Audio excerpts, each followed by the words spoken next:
Hi,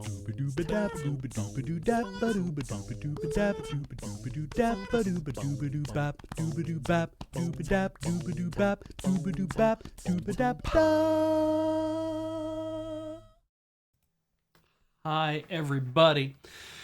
My hair looks weird because I got the headphones on to make sure that I can hear. Yeah, it's the headphones. Yeah, my hair looks weird because no, look, now you get to see. Wanted to be sure that I could hear hear what was happening, and if I look at the screen that actually is showing me what I'm looking at, it means that I'm not looking at you, the viewer at home. And hi, the viewer at home. Uh, it's loading ready run. It's another night of. I'm gonna just move some stuff around here. I'm just gonna put this over here. It's another night of Beej's Anime Roundup here on the beautiful loading ready run video entertainment mega network. Thank you for joining me tonight. Beej's Anime Roundup is me. It's not really anybody else. And it's what happened, in this case, it's what happened in 2021 winter. So now you all know that. It's my opinions. And if you disagree with my opinions, that's fine. You're allowed to like whatever it is that you like. It's so weird not having headphones on to talk to no one. You're allowed to like whatever you like. My only stipulation is in chat. Please don't get too strident about it, and just hang out. You get to hear the stuff that I was interested in, stuff that I picked. I will also have chat open so I can see all y'all in there. I will talk to you guys probably as stuff goes on. So we're going to start with 2021 winter, and then when that's done, and I'll take like probably a good 2 hours the way that I do this, and then we'll move into 2021 spring. But first things first, I guess I should say, you can support us here, obviously on Twitch. You can support us on YouTube by becoming a member of our YouTube channel, the main YouTube channel at youtube.com/loadingreadyrun. But you can also go to patreon.com/loadingreadyrun and kick in money there if you want. A one-time thing if you want to do that, or do it every month. Everything we make is free. Like, we don't really gate anything. On YouTube, the benefit you get for that is you get to be the ones asking questions for the Askler segment. We take that from the people who are our YouTube members. This is different than YouTube subscribers, by the way. You can subscribe for free. But if you are subscribed to the Patreon or a member of our Patreon, or however you want to think about doing that, then you'll get a thank you card when I do the next mail out. Oh shit, I probably owe you guys a mail out. I will do a mail out at some point, or rather I will have a mail out be performed at some point in the future. Anyway, it's anime night. Let's not concentrate on the future. Let's instead look this way is the past, right? It's always this way. 3 months into the past. There I am in the corner. We are on anychart.net. If you are at all wanting to follow along at home, that is where you go to follow along. We're on winter 2021, and I'm just going to tap my way through this, follow along, and I'm just going to go over the stuff that I did watch. So let's park the mouse over somewhere that's kind of a little bit out of the way. Maybe that's out of the way. That's good. 2.43, Sein Koko Danshi Borebu. No, I did not watch a dramatic sports anime. I kind of had just not. I was kind of not into that this last season, really. So we'll move on. Go Tobu no Hanayome. Integral. I didn't watch the first season. Didn't watch this one. Aikatsu Planet. No, I didn't. I don't even remember hearing about this, but apparently it's still ongoing. Episode 14 is coming out, but I was uninterested, and so I did not watch it. This is going to be fast, it seems. We go through the breakdown of what I watched pretty fast, so hang in there. Back Arrow, didn't watch that. Apparently that's also a leftover moving into this season as well. Didn't watch it. Maybe it was good. Beastars 2. So, I did watch Beastars. This is the second season. I have I have not I have not watched it. I could watch it. I mean to sit down and watch it. But Heather and I both watched the first season together, and so at some point I wanted to watch it with her, but we just never found a time to actually like say like now is the time to sit down and start watching it. So we didn't start watching it yet. We are waiting to do it. I am looking forward to watching it. I have no idea. I'm assuming this ends with the first major arc of the story coming together because there are more arcs, and also Beastars the manga has ended. And if you are interested at all in reading the manga, I do recommend it. It's really cool. It's got a lot of like neat extra world building and stuff, but also uh, Itagaki Paru, I believe is her name. Their name. She's the they. I don't know their pronouns, so I'm just gonna say they. They also do Beast Complex. I think they started with Beast Complex, and then they went on to write Beastars as their main series, but was writing like Beast Complex as another manga, like as kind of like an every so often kind of thing. They, I believe, continued to do it, and there's a chapter in Beast Complex that it's all set in the same world as Beastars. There's a chapter that specifically has to do with Legoshi, and it's so cute. And if you have not read all of Beastars, I don't know if you want to read the Beast Complex to try to figure out what's going on until you kind of like get through all of Beastars and then read Beast Complex because it's only like 14, 15 chapters, I think. Anyway, moving on. Dr. Stone, Stone Wars is the second season of Dr. Stone. Also, this show was a pain in the ass for me because this and many other shows, because as new seasons of stuff come out, my method of getting anime was getting hung up on the fact that all these things have different names, and this was one of the ones that was causing havoc. But anyway, Dr. Stone, Stone Wars was actually really good. I really enjoyed Dr. Stone, and what's weird to me is that so the thing that's always frustrated me, or what I should always, but what frustrated me, I've never read the manga for this.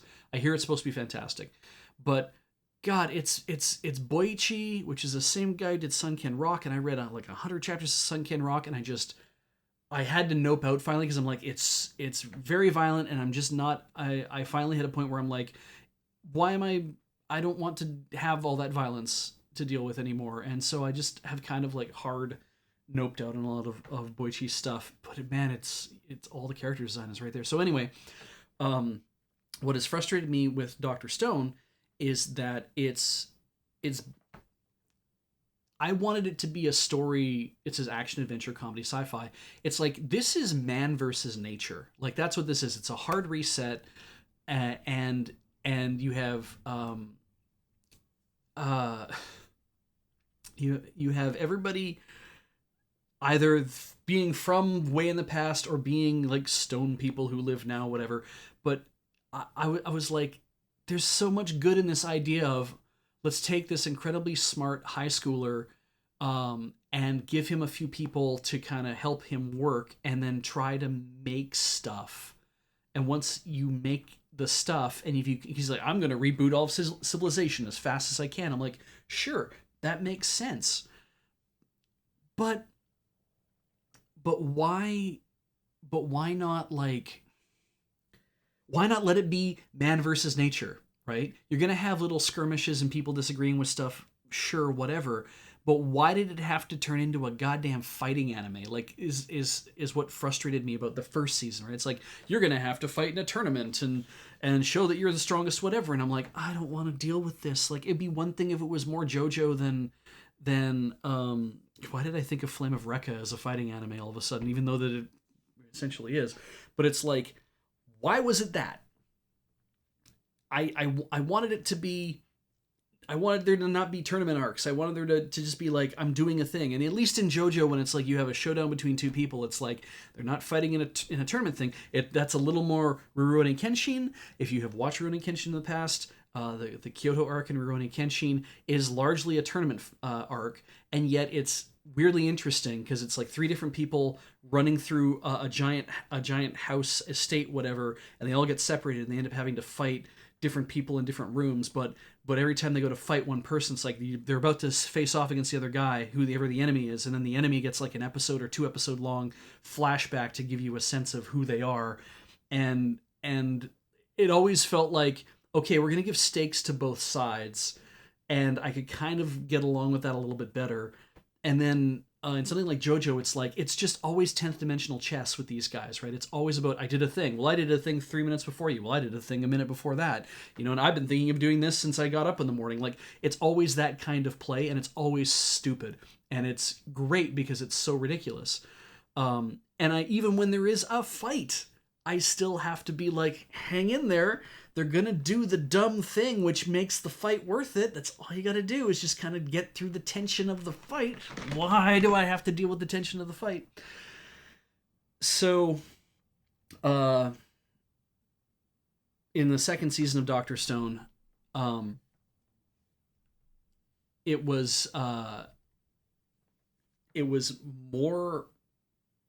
I mean, they call it Stone Wars. And it's literally the kingdom of the Empire of Might, the kingdom of Stone, whatever you want to call them, versus the kingdom of Science.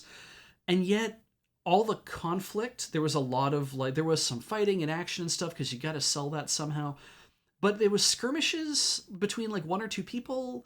And there's a bit of like, oh, it's the guy with it's the ultimate high school student with the best hearing. It's the ultimate high school student with the best journalism. Like it's the ultimate Danganronpa type freaking ripoff things, right? It's like hearing Heather talk about that all the time just put me in mind of how everybody here is like, I'm the ultimate high school student with the biggest hands or the longest tongue, or like it doesn't really matter, right? It's ridiculous.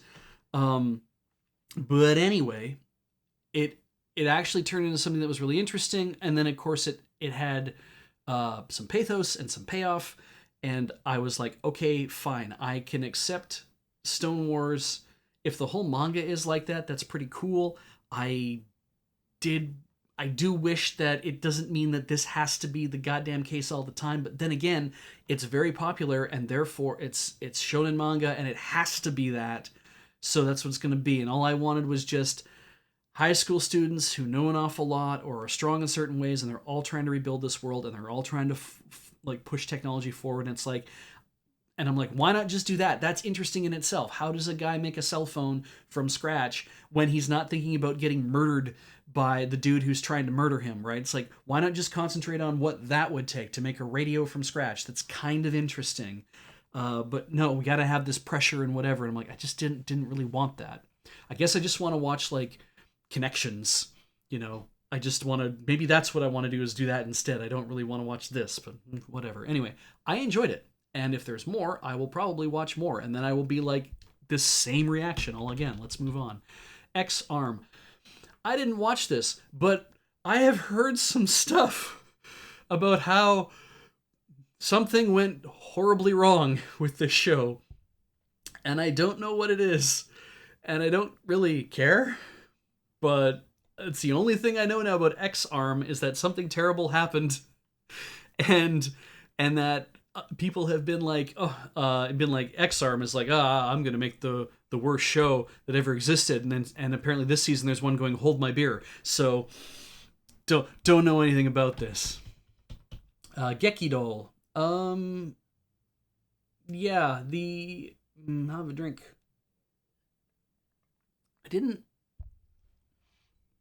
I didn't know.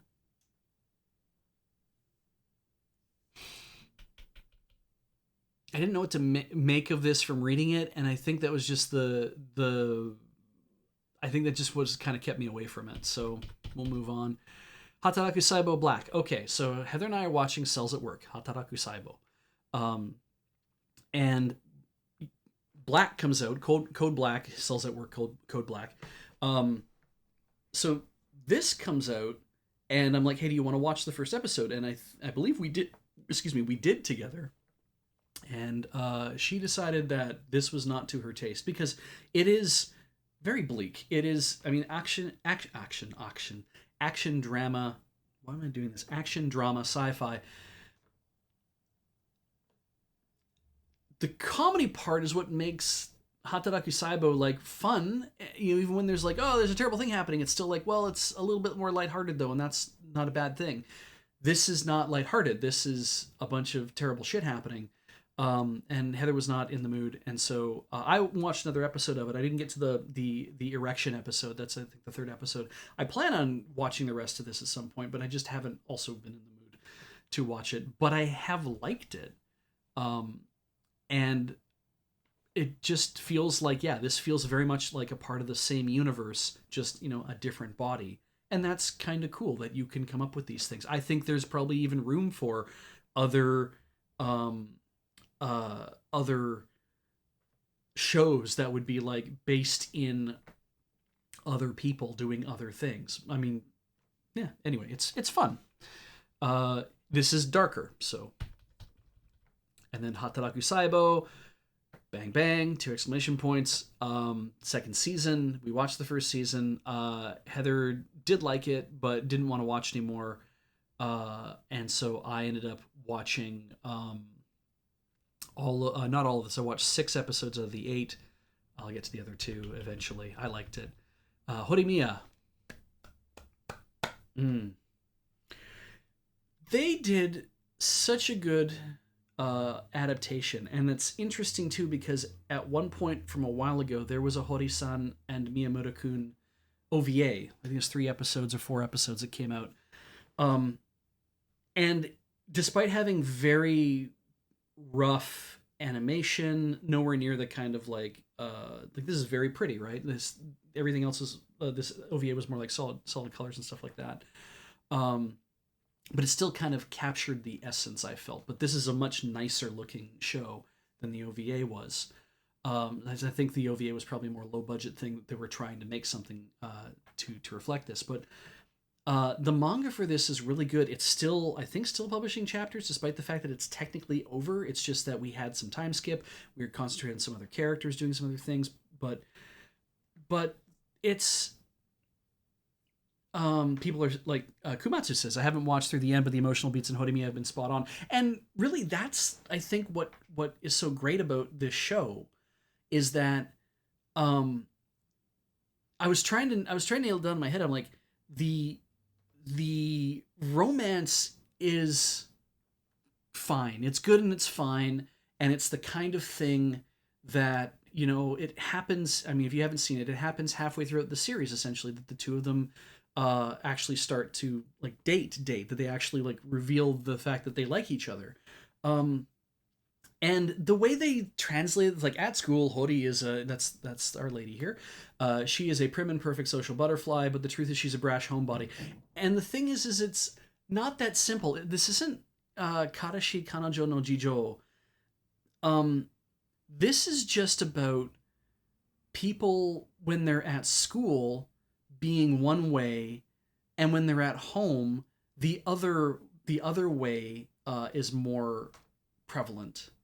And it's not about two people having like I am a secret person behind something else. It's more about when you go over to your friend's house for the first time and you get to get a little whisper of how they act around their parents, around their family, kind of like when they are relaxed and they're in their own house, how they kind of react, how they act at school versus how you know that they act because you've been friends for a while. How you might have seen them act before you became friends with them, and then you became friends with them and you started to notice that these things have changed. And I think that's really like the strength here of Horimiya, is that it's about two people who and they say in a chance meeting they both see a side of each other that neither of them have seen before, but they don't really know each other.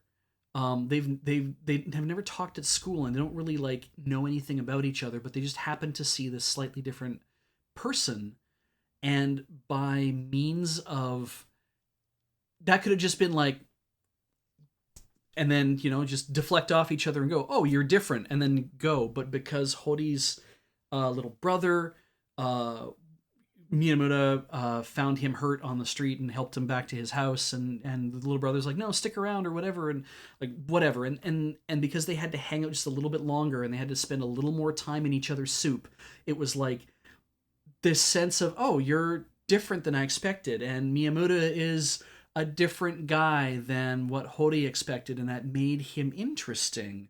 That, oh, you're not how I expected. You have all these piercings and stuff, and that made him it made him interesting. There's an allure there, right? And then the fact that the manga spends a lot of time with all of these characters, and you can start to see it kind of the slow grow of how everybody becomes friends and how they interact, and how it felt really to me like when I had friends in high school, and the familiarity of that. I was like, wow, this makes sense. I never, wasn't dating anybody in high school. Most of my friends didn't date anybody in high school. That's just, but, and that is real here. These two are seeing each other, but none of their friends who are kind of interested in each other. Some of them are. Nobody really gets paired off, but it's like, there's a little of that and whatever. And it's just really, it's really nice and comfortable, and everyone is so three-dimensional. Like, everybody has all these elements, and then you're still discovering new things about them. The big one, God, do I wanna spoil it? Because one of the things I loved about this is that Hori likes it when Miyamura gets really aggressive with her, like to the point of where she's like, I don't just want a kabedan. I want you to talk rudely to me. Like, I want you to yell at me and stuff. They capture that in the anime. What they don't capture is that in the manga, he accidentally hits her one time with his hand or something, because he reaches back to grab something. He doesn't notice that she's there, and then hits her. And she kind of thinks it's hot. And I'm like, oh Christ, that is, you have to thread a really fine needle at this point, because it's like you can't make it seem like I like it. Like all girls, I like it when I get beaten up. Like, it's like, oh Christ, oh, you can't let that happen, right? But she likes that he's more aggressive with her, and that she's into that, and they, I think, capture that really good in the anime for people who would just be watching the show and realizing if you read the manga, you're probably a little more invested, because this comes out about like episode or chapter 70 or 80. By that point, it's like, okay, you've been in this long enough that it's like, him like smacking her on the ass or whatever that he might do is, they realize it's weird. It's like a kink, and yet it's like nobody wants to. You don't want to say anything bad about it, but you're also like, I'm not used to that, man. That doesn't seem right. But I like that it's like this thing has gone on for so long, and then yet in the manga we get this little exposure to this thing, and I'm like, that's interesting. That here's another layer of her peeled back. Yeah, Baron Snow mentions too. Miyamoto's also a little uncomfortable, quite a bit uncomfortable actually, about being like, you want me to do what? I'm not that guy. But you like this? I will do it. And then he does it, and he's like, I feel like such a shit. And she's like, oh, like sparkles in her eyes and stuff. And he's like, oh God. And that's cute too, because that is also it's a bit of that good giving and game thing in a relationship, where it's like, what am I willing to do, and how am I willing to, see my partner, and they're feeling this out in high school of all places, and I'm like, oh God, that's hard too. But high schoolers in anime are always just like a little more adult than you would expect. This is more, I would be like, if this was in university, maybe it would be a little different, but whatever. So this was excellent, and I was so happy they did so well by it. And there's so much manga that I read where I'm just like, it didn't quite get there, but this really feels like we read it, we understood it, we knew what we wanted to do with the show.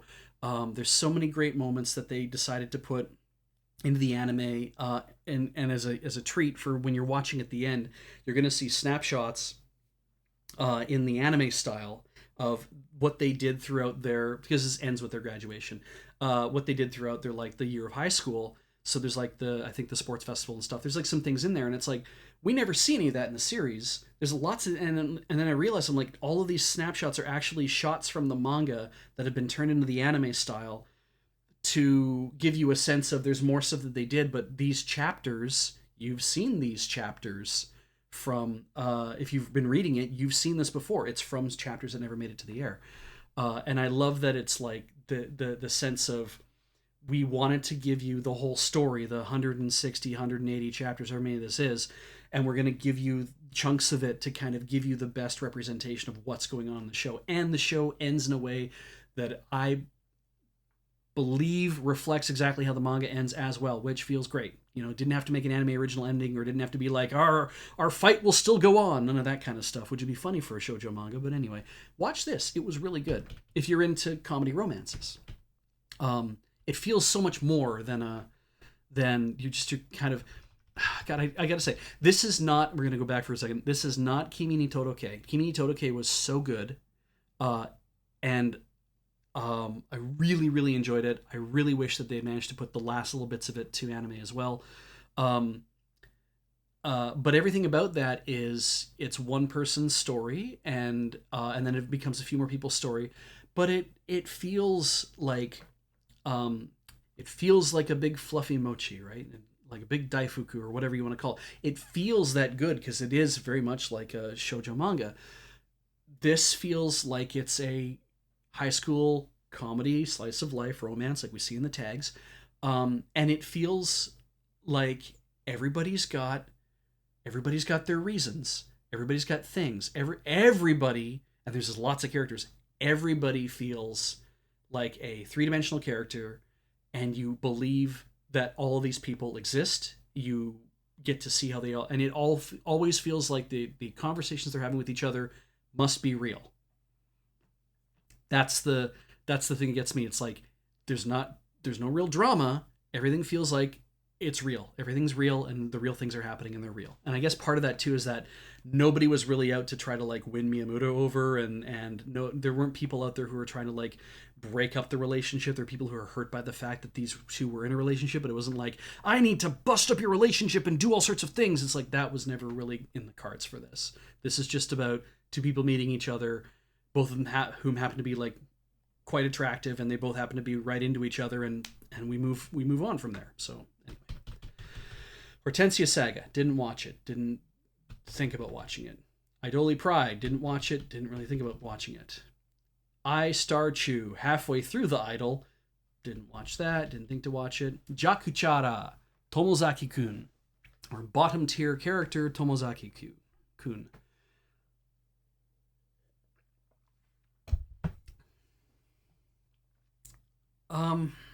We watched this.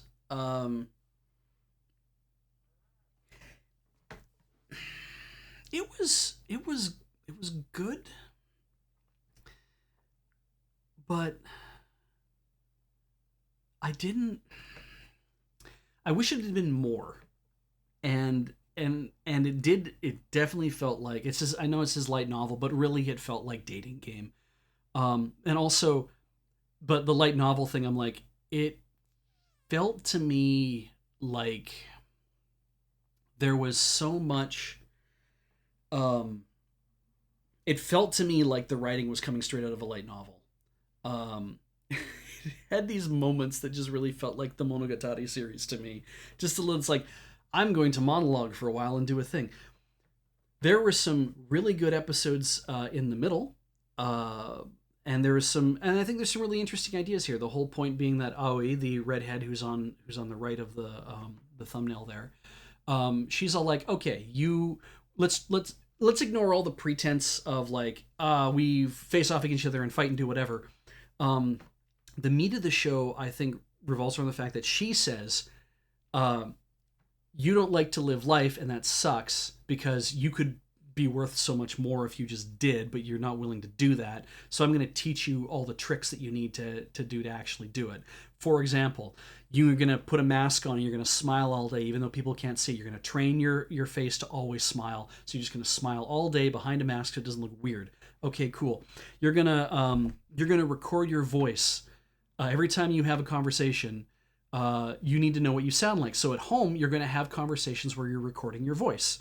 And you're going to play them back to each other. We never get to see him do that, but we know that he does do it because he mentions that he was doing it. And you get to hear how you sound. You get to learn how to teach yourself how to not do those kind of things. And I'm going to give you these tasks. We're going to give you quests to do, and you're going to do all the quests, and great.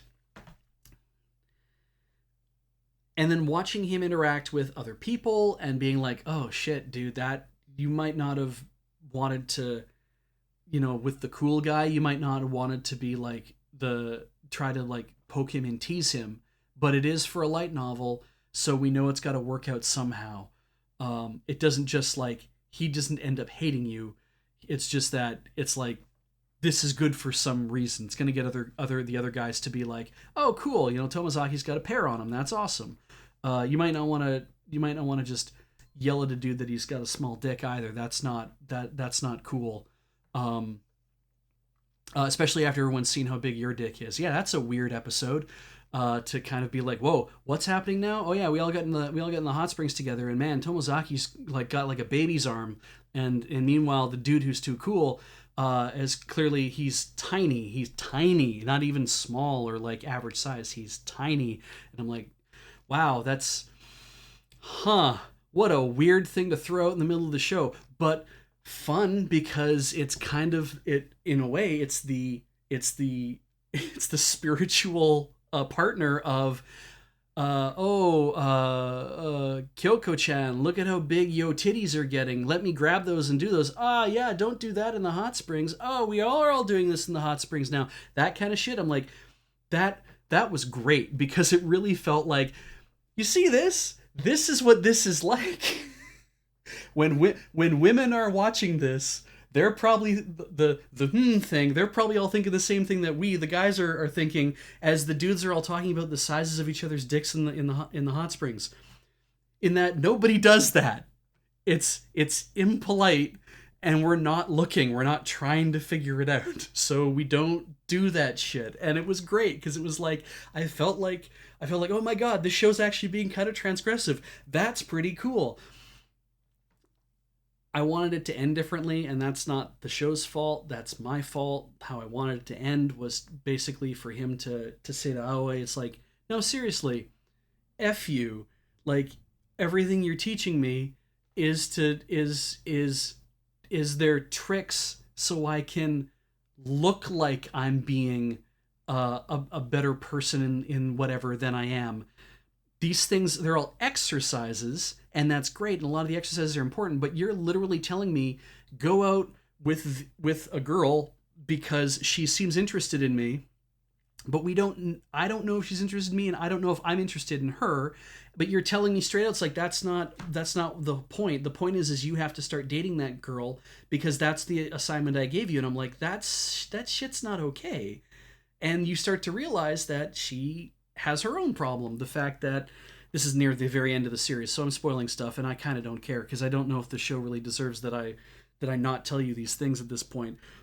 I really want him to be like, you're doing is going through the motions, and you're making a comfortable environment for everybody, and everyone seems to like you, but how many people actually know who the hell you are?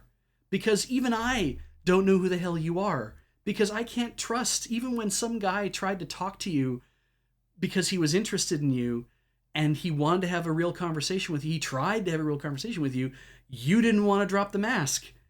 And I know a part of you that he doesn't, and even I don't think that you've dropped your mask ever. And so that's what kind of bugged me about the show. And I'm like, maybe there's more. Like if they're gonna do more of this, then there'll be more that happens. And I'm just kind of like, this could be really interesting because how the first 12 episodes ends, is that he says, okay, but I'm gonna teach you, Aoi, how to actually find out what you want in life, because that's the thing I think that I figured out. I'm really good at this Smash Brothers game that we keep calling Takfam in the English, and we keep calling something else in the Japanese. I'm like, I don't know why we had to do that, but whatever. And I'm like, he's like, I figured out what I want, and it's I want to be the best at this game, and that's my true desires coming forward. And she's like, true desires aren't real, and I'm like, this sounds like we pivoted for no reason, but I guess that's who she is now. And he's like, then I'm going to teach you how to figure out what your true desires are. Can you think you can play my game? And she's like, oh, a challenge, okay. I think you're a piece of shit, but now all of a sudden I don't, and I'm just like, oh, whatever. So I left disappointed because that's not what I wanted.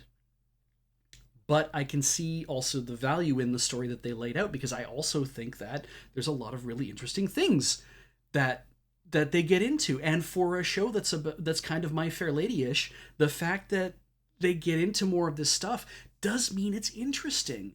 And the weird thing though is that some episodes were very interesting to me and some were not interesting at all. And I say give it a shot. Watch 3 or 4 episodes and see if you like where it's going. There'll be more spreading out. There's a lot of stuff I didn't talk about. But the fact that I talked this much about it means that I think there's something going on here. It just didn't resonate with me. And if there's going to be more of it, I don't know if I want to watch it, because I think I don't care anymore. And also, I don't like the opening theme because it just makes the show set up to feel like a harem anime the entire time, and that's not really what's going on here. I wish they hadn't done that. And also, it bugs me whenever they animate characters to sing a song, and like maybe all the girls all yell at once at the end of the end of the song, but their mouths move like for 3 syllables, but all they're going is yay, like that. And it's like, why are you yay yay yay yay? Why are you doing that? That's not. It's like somebody had to animate it, and then somebody had to write the song, and nobody got to tell them that these 2 things have to go together. And I'm like, So anyway, moving on. Kai Byoi Ramune, didn't watch it. Sorry, moving on. Kaifuku Jutsushi no Yari Naoshi. Hey, look, this anime is aired at 3 broadcast censorship levels: a TV version, a streaming exclusive redo, and an uncensored complete healing version, also translated as complete recovery, shown in ATX. I didn't watch that. We're going to move on. Kimono Jihen. I did not watch this either. Kumo desu ka nani ga? So I'm a spider, so what? I watched this. I am continuing to watch this, in fact. You know what my favorite parts are? The part about the spider, that she is now a spider, and so what? You know what my least favorite parts are? All the parts where she's not a spider.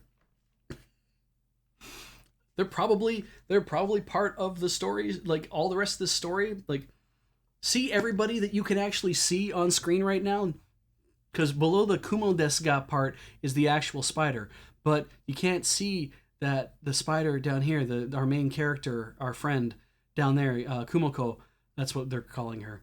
All you can see is everybody else. All the 90% of this image, fuck these people. I don't care about their story. It doesn't matter to me. I wish that they didn't do it. But it is 24 episodes, and there are moments in the humans are doing that are interesting. Basically, everybody got sent to another world, and everybody can earn skills. And we learn through the story that Kumoko, our spider friend, God, and the voice actress has to do so much because she has to talk to herself this whole time. And she literally talks to herself when she starts to acquire parallel minds. And so, anyway, that whole thing is it's really interesting to me to watch, like, her doing the whole upgrade train thing. And what they also do with this show is, because the only interesting part of playing a video game is when something happens.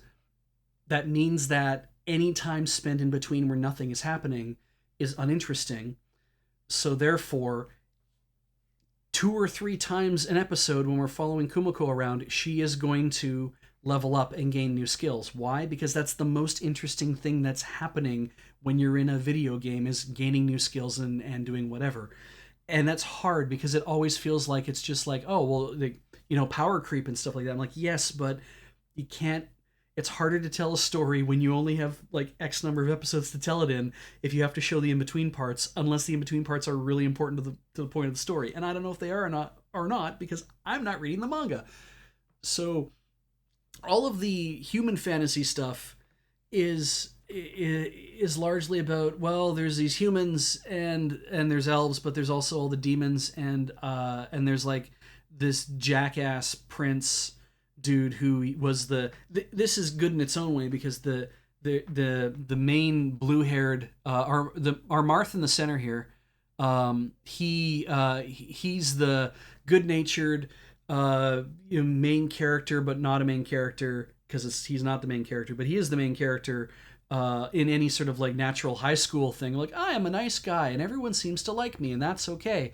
And I don't do anything fantastic, but I am good at the things that I do, and I'm class rep quality, or maybe class vice president quality. I'm never quite the guy who'd be in charge. Then if we move a few over here to the dude who has streaks in his hair, I think that's our jackass. He was the jock, the popular dude back in high school who got all the popularity. Everybody wanted to hang out with him. He got to do all the things all the time. And he's upset that he's the first prince of one house and that he's the fourth prince of another house, and that he's upset because nobody is just ignoring this dude outright, because that's what they should do, because he's the first prince after all, and why isn't everyone paying more attention to him? And you know what? This world is just made for me. It's my world. I'm the one here in it, and everything about me is the most important. This guy is just a selfish jackass, and you get to see him have his comeuppance, which is lovely. But he's just like, you're so one-dimensional.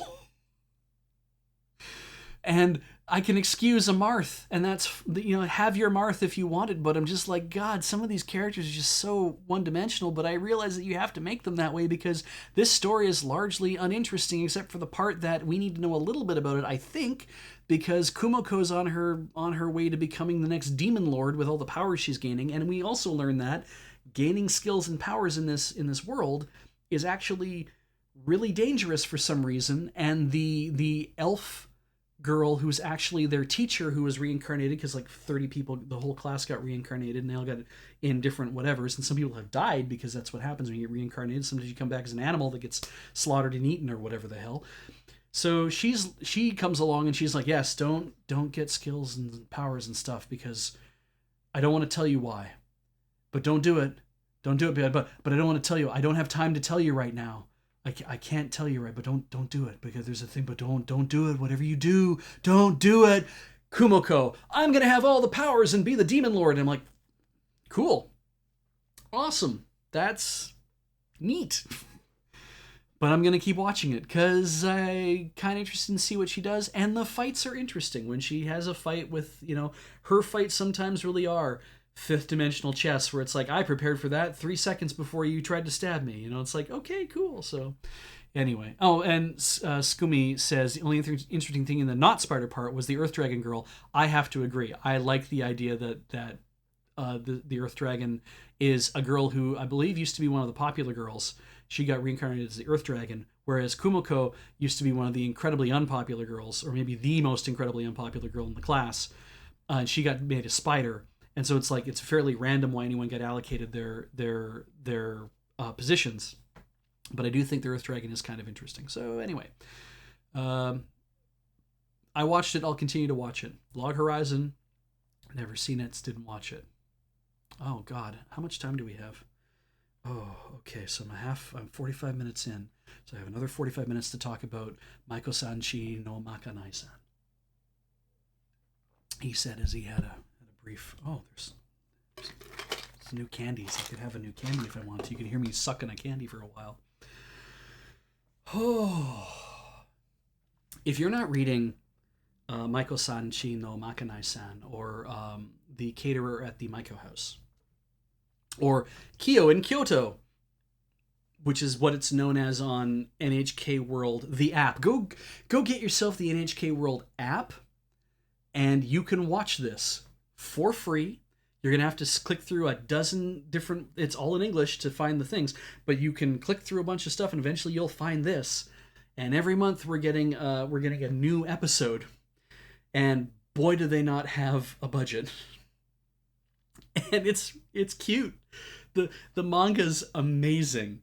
For me, it's right up my alley. The story is that Sumire, who's on the left, and Kyo, who's on the right, the two of them come to Kyoto at the same time. And it says, after an unexpected turn of events, Kyo starts working as the live-in cook at the Maiko house. No, here's what happens. Kyo is not any good at being a Maiko. She can't get all the stuff down.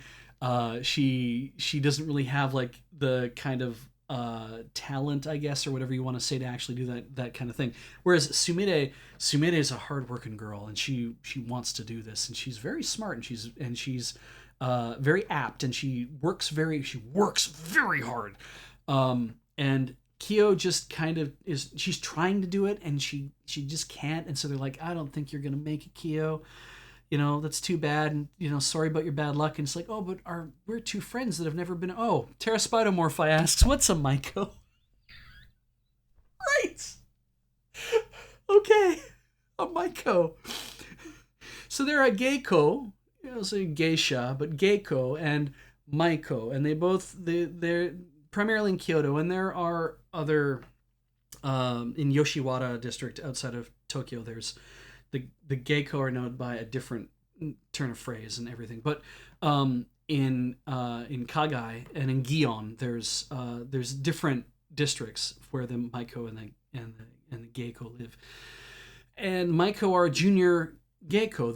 They are that's what you go through as your training. You learn how to do the dances. You learn how to wear the outfits and how to walk, how to present yourself. There might be singing involved. Generally not. Maybe you learn how to play the shamisen, or playing the taiko or whatever. And essentially, as Pipe Poking Owl says, is like geisha in training. And yes, you might never really get there. You might never make it to geisha, but you might graduate out of the program. Like, it was very AKB48 here, or Morning Musume, but you might graduate out because you might not actually make it to be a successful geisha. But you are one of the people who you go in and you'll do the dances, or you'll help serve food, or you'll help be part of the goings on for the evening. There's an interesting movie Ian showed me called Maiko Han. It's about a guy who falls in love with a Maiko, and he wants to he wants to get to know her better, and maybe even start a relationship with her. And it's a comedy, and it kind of focuses on what Maiko do, but it also focuses on what this it's a real slapstick comedy, and this guy trying to do what he can to do more to his life, so he can not afford so you can deserve to go see a Maiko, because a lot of this stuff with Geiko and Maiko, you have to be invited. A lot of times you have to accompany somebody who has been invited and be involved. And yes, this is all modern day. This kitchen is very Showa era period, but this is a very modern day thing. There are cell phones, there's whatever else. So you can look at them as apprentices. You don't get apprentices to anybody really right away. At this one house of Maiko, there's like, I think it seems like there's like 40 girls living there, though I don't think there are, but there just seems to be like a lot of them. And in the manga, it's interesting because you get to see an awful lot of every chapter of the manga has to focus on one piece of food. Sometimes they do repeats, but that's more for emphasis. But there's like this is a cooking thing, but this is also about giving you a taste of what it's like to be a Maiko and the kind of work that goes into doing that, because Sumire's story is important as well, and really starts as like Kyo's story, that she gets to stick around. I want to tell why, so let's do that. She happens to be at the Maiko house after her tryout, and it's like, this is not going whatever.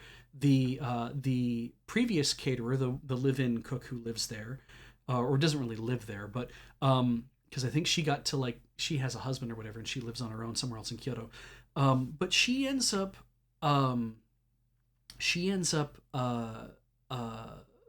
hurting herself. She hurts like her hips or her back or whatever, and so they send her off to recuperate. She has to go to the hospital or whatever for months, and the mother of the Maiko house is all like, what are we gonna do now? And Kyo's like, well, I mean, I can cook something, because it's like, we're gonna have to bring in a new caterer, have to do whatever. And she's like, well, I can cook today's lunch or whatever it was, today's dinner. It's like, can you even do that? And it's like, yeah, I can. I've cooked food a lot at home. Okay, well, we don't have time to deal with whatever. And she gets thrust into doing that. She cooks all this food, and it's amazing. And everyone's like, wow, wow. Okay, cool. Like, they have no idea that the older woman, the Obasan, is not in the back. And so she ends up getting hired on for a period of several months to live there, to cook for everybody, to, you have to provide this many meals a day and do these things and do whatever. And that's cooking for a lot of people. That's a lot. And she ends up staying on longer because the Obasan decides that she's going to retire. So I'm not really giving much away because the whole point of the story is that you get to see this go on for a while.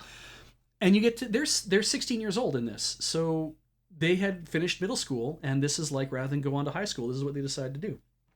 So um yeah, it's a focus on food. It's a focus on the it's a focus on the culture of what this is like to do this. It shows that it's hard work, but it also shows that it is much like, this is a thing that, that it's fun and interesting to do, and that a lot of tourists love this and they want to see the Maiko. And in fact, the reason why these two got interested is because I believe on their trip to Kyoto they did during middle school, they got to see the Maiko, and so they kind of like fell in love with this idea of doing this thing in the first place. And it's just interesting to me because it's like, you're 16 years old and your parents would normally be like, go to high school, and especially Sumire, who is, she's good, she's got great grades, and she's a model student and all these kind of things, and she says to her parents is like, I want to quit doing this and I want to go work as a Maiko. And I mean, if my kid, if I ever had a kid, my kid tells me this, I'd be like, shit, no, no. I mean, can you take tutoring at the same time so you can maybe get your high school diploma while you're also doing this? Like, I don't want to jump on your dreams and shit, but I mean, I don't want you to just be like, I'm gonna do this one thing and at 16 and do it. And I was like, so anyway, um, and they get into that also later in the manga as well, about the strained relationship between her family and everything. Um, but it's really neat. It's really interesting, and to see the kind of work that she's putting in, see the kind of work Kyo's putting in, and the kind of work that feels like Kyo's just effortlessly doing, but she's really good at this. But you know that there's work there because just watching the amount of stuff that she does, and just learning all the little facts. Like, for example, men can't enter a Maiko house, or really any of the houses, unless they've been given special permission to work in one. And that's generally the guys who dress them in the first place. And so we meet a guy who he comes walking along to have a conversation with the house mother, and she's like, oh, but while you're here, and he's like, did the light bulb go out in whatever again? And yeah, he's got to come in and change a few light bulbs and stuff because they can't reach them or do whatever. And but it's like, he's not allowed to go into, he wouldn't be allowed to go into the houses if it wasn't for the fact that he's one of the very few men who would be allowed to do that in the first place. And it's just like, Jesus. So anyway, yeah, generally when you get out of being a Maiko, you would probably end up becoming a Geiko. You could also probably transition, I'm sure, into being like one of the people who plays the instruments. If you happen to be good at that kind of thing, you could be doing that. You could become a house mother at one point if they needed somebody to do that kind of thing. There might be places for you to pivot. You could just be involved in the hospitality industry in general, I imagine. But yeah, super interesting show. It sucks there's only 2 episodes of it as of right now. I think you should watch it, and the fact that you can get it with the NHK World app and just watch it, or watch it on their website for free, I can see why they're doing what they're doing. It is too bad that they clearly do not have a budget. I wish they did. And it feels like it's not as if JC Staff's not putting any work into this. They clearly are, but this is never going to make them a lot of money, and it's not being a blockbuster for them. But if I were you, I'd if they're translating the manga, read the manga. It's so good. It's so good. And their chapters tend to be pretty quick, especially when a boy gets involved. Oh my god. All right. Didn't watch Orphan. Didn't watch Mushoku Tensei. I know a lot of people have been saying, hey, this is actually a really good isekai. A lot of really interesting things. It's isekai by the numbers, but also in some ways it isn't. There's all these things I keep hearing. I didn't watch it. I was uninterested in watching it, so I did not watch it. Nanatsu no Taizai, I didn't watch this initially, and so I haven't watched any of the other seasons. Yes. God. I'm just seeing you all talk about Mushoku Tensei. So, anyway. I am so glad They got to make Non Non Beauty nonstop. The manga recently ended. I mean, as far as like getting translations and stuff. Um, this is so good, and it's so cute, and it's wonderful, and it's like this is the kind of I love any story that um that takes people and like drops them into like I was just thinking about these the other day. I love Danshi Kokosei no Nichijo. I love Daily Lives of High School Boys. And that is not this show. They are not really the same. They are similar in some respects, but they are not the same show. But what I love about them is how deep it plunges you into the friendships of the people who are involved here. And so the manga recently ended, and they managed to bring the show up to what's happened, and then to what's happened overall, and it managed to end it at where I believe it ended in the manga as well. Um, it's this. It's more of the same. You know, Renge-chan is so powerful, and the four girls together are just very interesting. And I lose track of who the other characters are because there's like 9 or 10 characters I have to pay attention to. And Dagashia is so great. The woman who runs the candy store is wonderful, and getting to see the little flashback moments of when it's like this is what like when they were in high school, this is what it's like when Renge was a baby, this is what it's like when everyone is interacting with each other when they're a lot younger, but then also getting to see what they interact with each other now, and it's just like, oh, this is so fun. And it sucks that it's over, and it sucks that they didn't make way more than it, but what they've made is really good, and I'm glad it exists. And if you've never watched it, I really do recommend going to watch go to watch start with the first season and watch the first few episodes, and you'll know if you like it or not based on that. Really, because it never really like there's character growth obviously because that's all this is it's just character studies. It's just people interacting with each other, everyone getting older and older as the year goes by. This is really like all 3 seasons essentially happen in 1 year, really. Nobody graduates, I don't think, and moves on. But yeah, it's fun. Yeah, after No Non Beauty Nonstop, it stops. That's right, 10th Tech Priest. So, moving on.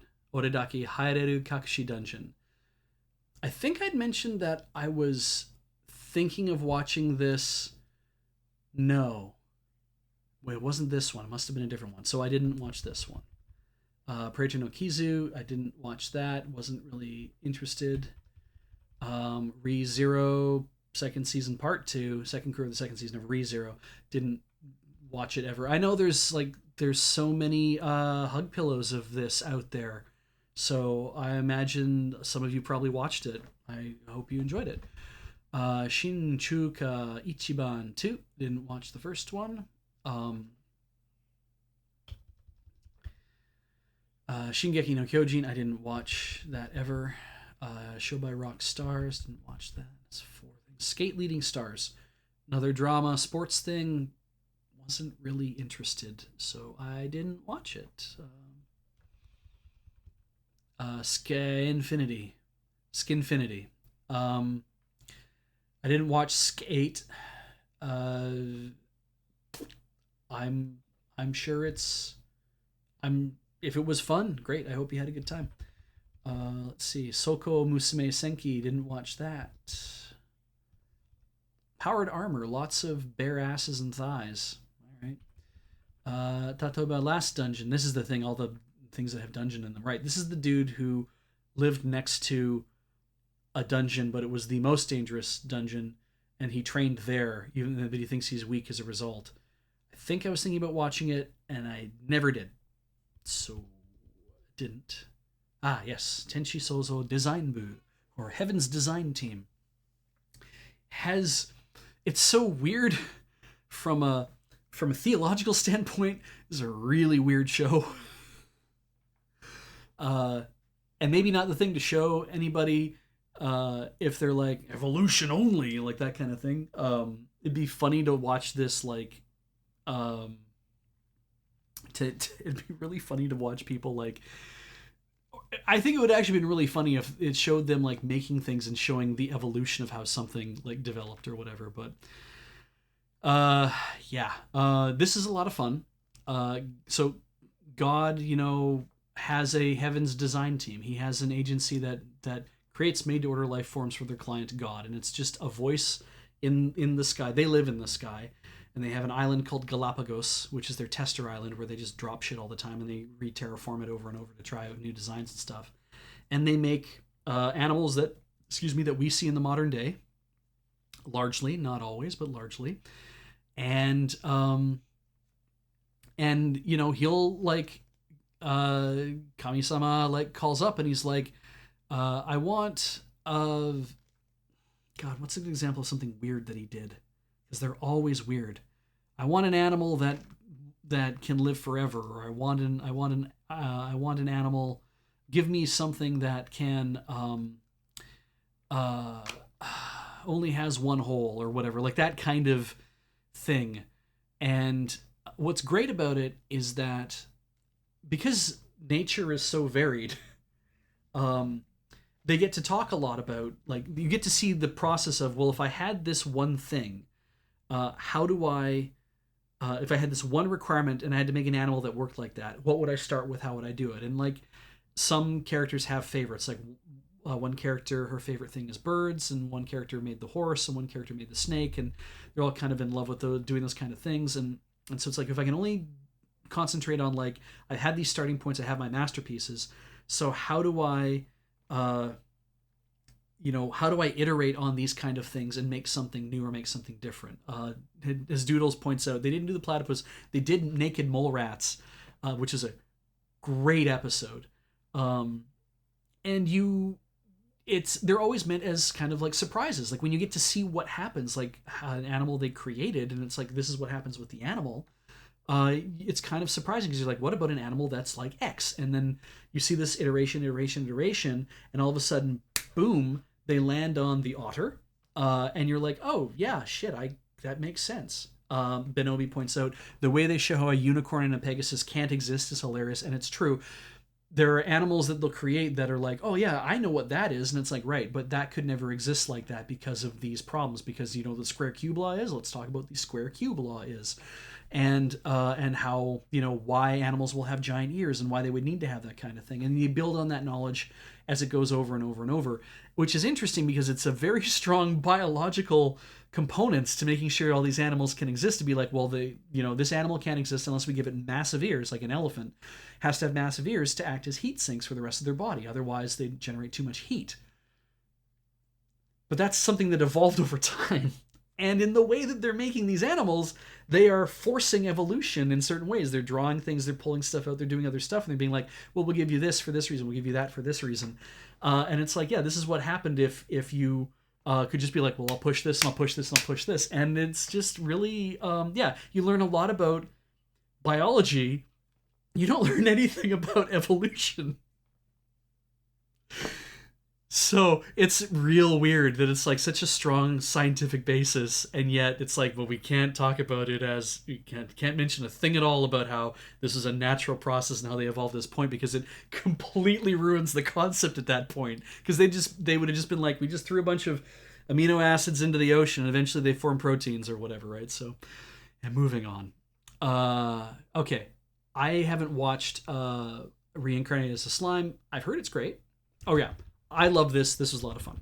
Moving on. I didn't watch Reincarnated as a Slime to begin with, so I didn't watch this. I've heard it's great. I hope you guys enjoyed it. Tropical Rouge, Precure. Not watching Precure. That ain't my jam. Uma Musume Pretty Derby Season 2. I watched 2 episodes of this. I think it was 2. And it's about a new character. It's not about Special Week. It's about Tokai Teo. And she's trying to... she's going to be an undefeated Triple Crown horse girl, meaning that she will have not lost a single race on her way to the Triple Crown, and she'll have won all 3 parts of the Triple Crown. This is horse girls, yes. So it's a new story for a not a new character, but just somebody that we haven't really spent any time with before. Um, and I love the Horse Girls. It's true.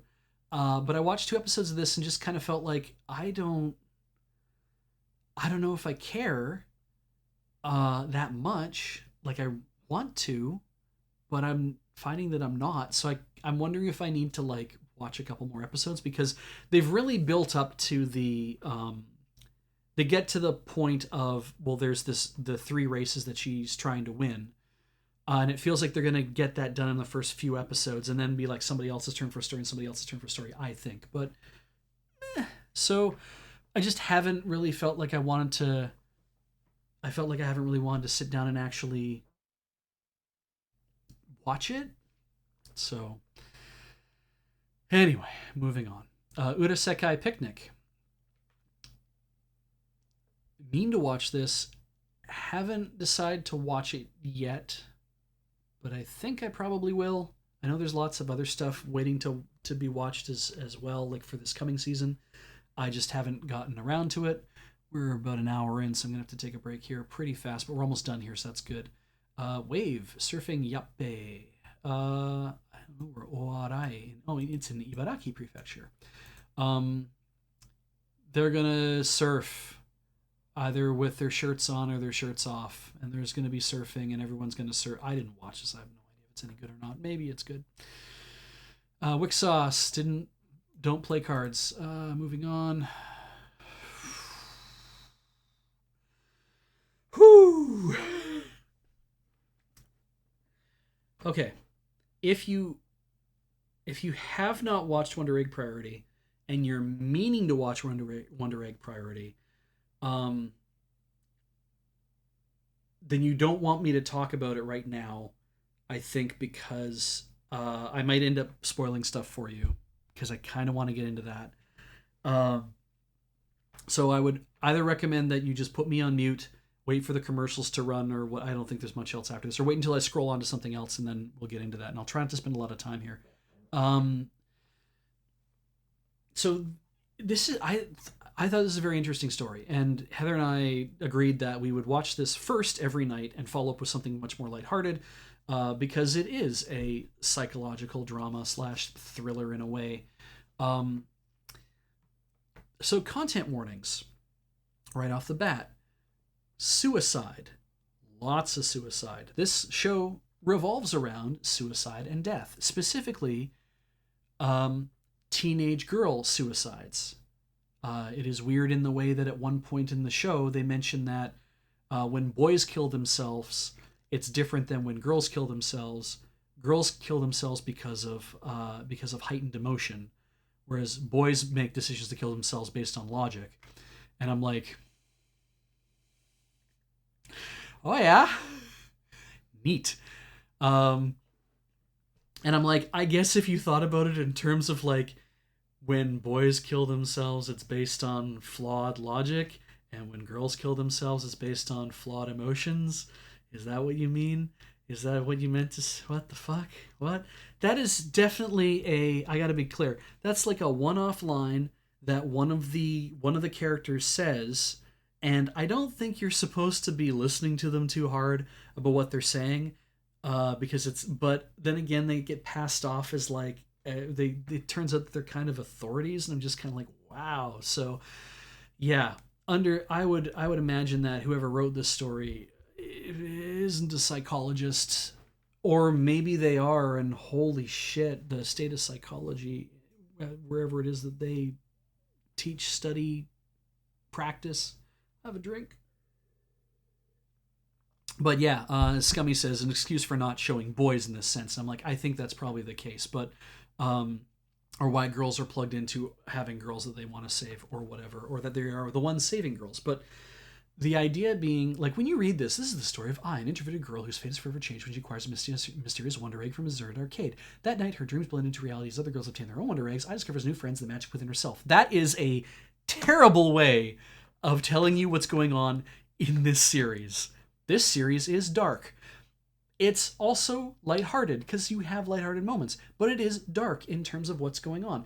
It was an interesting show. I find it hard to recommend.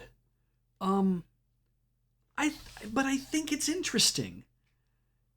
It's an original series, so it's not based on manga. I thought it might be based on mangas. I'm like, it seems like there's so much more that has to go on here. In fact, when it ended, Heather and I were like, we're getting an extra episode after this, right? We're getting a movie maybe that's going to kind of explain more stuff. And it's so weird. Cloverworks did this. They're also ones that did Horimiya, so they're both beautiful. Um, the opening song is an absolute fucking bop. I love it so much. It is not danceable. I'm just saying it's so good. Every time it's like, hey, every goosebump on my body. Awesome.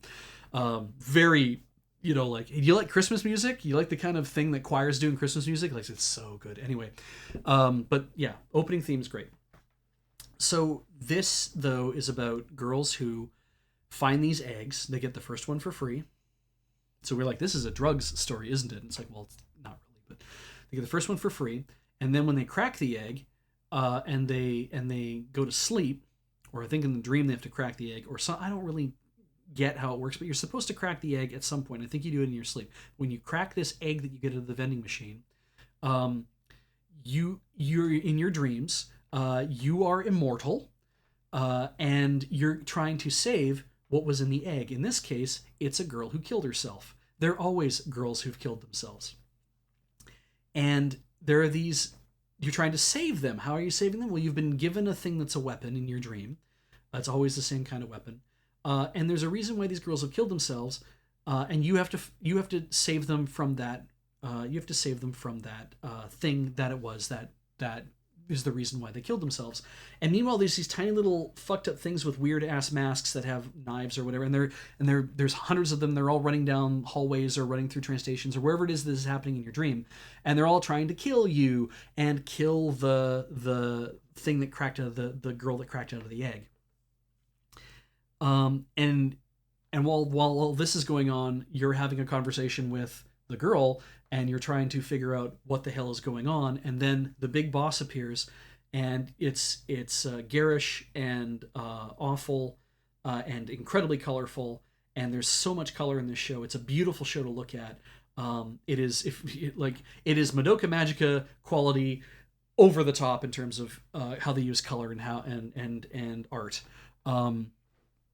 And so now you have to fight that thing and prevent it from, and it's evil because it's the incarnation of the thing that killed the reason why this girl committed the suicide. So you're trying to fight it off with the things that you have that can do the whatevers, and if you kill it, then the girl who's in the egg, everything kind of like stops, and want to do this before everybody wakes up, and so then everything is over, and the girl, will thank you and whatever, and then she poofs into nothingness, and then you get to wake up.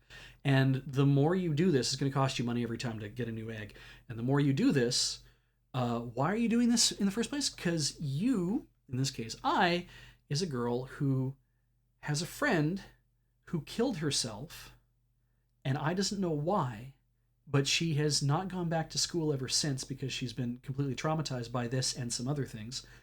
And her mom's being very nice to be like, it's okay, I'm not going to make you do anything. You're clearly having trouble, but she's worried about And so this whole setup is like, she sees a statue of Koito, her friend who killed herself, in the show, in her dream, and the things running the whole setup says, hey, so your friend is there, and if you crack enough of these eggs and save them, if you feel the statue, and she feels the statue, she's like, it's a little bit warm, and she's like, right, that's your friend coming back to life. So all you have to do is crack enough of these things, and the statue will crack, your friend will come back to life, and then you can finally talk to her. And every single one of the girls, the 4 girls in the series, all have somebody who they are trying to do this for. And so we're like, yeah, this is definitely kind of this addiction thing that's like, I need to know why. And Arc of the Conclave, Ai's not trying to gachapon her friend into the thing. The fact is, like, cracks enough eggs and defeats enough of these incarnations and saves enough of these other girls, she's accruing points. Think of it that way. She's just getting points to basically bring her friend back from having killed herself. We don't know whether that actually happens or not. We actually never, but it's like we don't know if it's going to work or not, right? That's the thing. But it's like I got to try.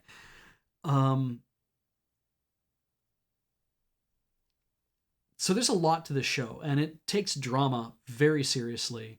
The mystery part, I'm not telling you any of the things that happen later on in the show that really make it clear about what's going on, because I think it is an interesting show. It's just hard for me to recommend because not just the trigger warning of like, hey, there's lots of suicide and death in this, but that I don't know if it delivered. Like, I don't know. It doesn't feel like it has a proper end. It feels like there's more stuff that should have happened with this show.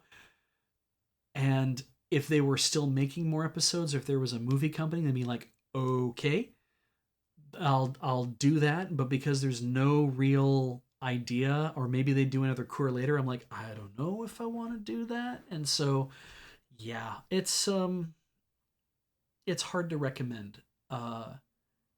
Is it a bad story? I don't think it's a bad story. I think I think it's an interesting story. I'm not even sure if it's a great story. I don't know if whoever came up with this, like, it feels like they just didn't quite understand. So there's a special episode coming. Thank you, Pat Bear, everybody, who has his own anime roundups that he does and on his own channel as well. But there's a special company coming. Is it worth waiting for the special episode? I don't know, Ben Obi. You can just get into it now. It's like anything else where you watch someone trying to make a statement and do something important that they fuck it up in little ways here and there and all over the place. I'm doing something important, and it's like, I feel that way sometimes when I watch a lot of Ikuhara stuff, where I'm just kind of like, he's doing something, he's trying to make something important, and you're trying to say things and you can't say it. Here's an interesting aside, by the way. So, some of you may know that I'm a fan of Bare Naked Ladies, and when I was in Edmonton, I got a chance to meet the brothers Cregan. Jim and Andy Cregan are two of the Bare Naked Ladies. Andy left to go pursue his higher education and his music degrees. And Jim Cregan stayed with the band and has been their bassist for years upon years upon years. So I got to meet Jim at was it the Yardbird in must have been it's a club that's no longer in Edmonton anymore because they were playing in town, and he was sitting. This is before their whole set and everything. He was sitting on this just out and not like on the stage. He's just like off stage, and there's like 10 of us for friends who are sitting there, and I'm like, holy shit, that's Jim. He's just out here in the audience. There's like 35-40 people in the audience, and he's just sitting in the audience, just talking with some people or whatever, but just off way away from the stage. And it's just him and a couple other people, I think, from the band or whatever too. But I'm like, I gotta go say hi and just tell him I love the music, right? And everyone's like, yeah, you need to do that, B. Just go do that. And I'm like, what am I gonna ask? And I'm trying to think of something to ask. It's like, I gotta ask something. So I go up and I talk to him. I tell him I love playing the music myself. I play guitar. My favorite one to play is When I Fall. I said, but I have a question. I finally figured it out. I'm like, I have a question about In the Drink, which is a song he wrote. Because I'm like, I gotta ask him a question about him because I think that's gonna be the most interesting thing to him anyway. And I'm like, can you tell me what the hell In the Drink means? Because I'm trying to understand what the lyrics are. And it's lyrics like, up like a rocket, down like a rain, back and forth like a choo-choo train. I got a secret that just won't keep. All I want to do is brush your teeth. And it's that through the whole song, that kind of thing. And I said, I don't understand what it means. And he says, have you ever been in love with somebody to the point where you can't describe how you're in love with them? And I'm like, oh yeah. And he's like, yeah, that's kind of what that song is. It's a bunch of those ideas of you have something you're trying to express, and so you're doing it. You're expressing it so much, and you're not getting your point across, but you're trying your hardest. And you have all these little things that are all like firing for all these little things you want to do, but you don't, and the chorus is, I'm in the drink for love, uh because I want to drink your love, swishing toes in the mud, and I want to drink, this is a great part, and I want to drink your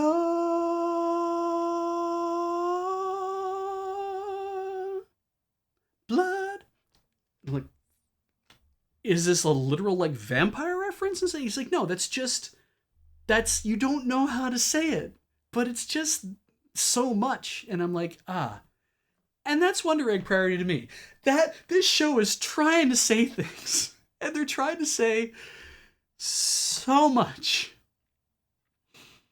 And I don't know if they've actually nailed it. I don't know if they've figured out the things they're trying to say, because I don't think they're saying anything new about the human condition at all.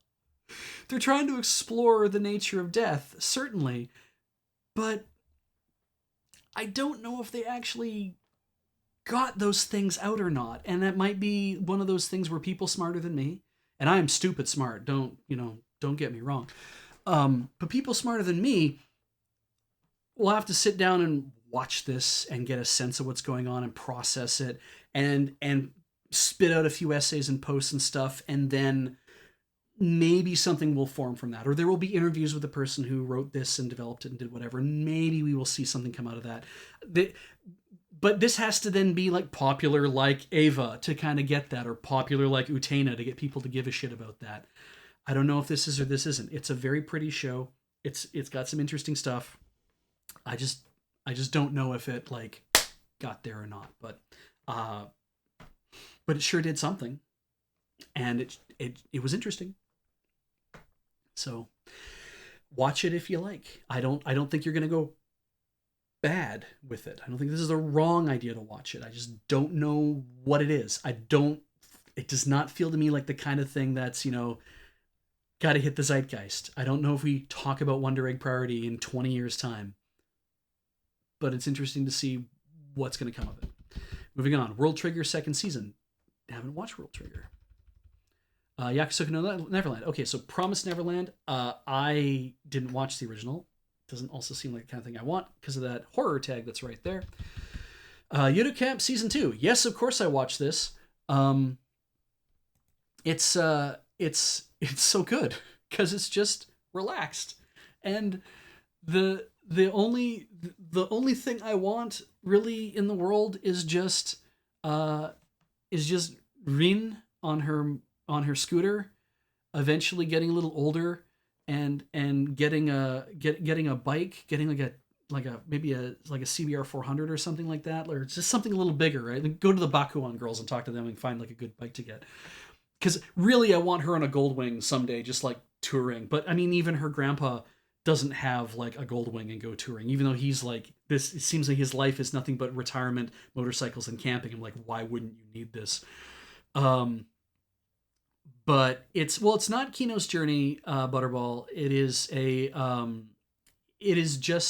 is about five friends, and then the short one there is the younger sister of the one on the end.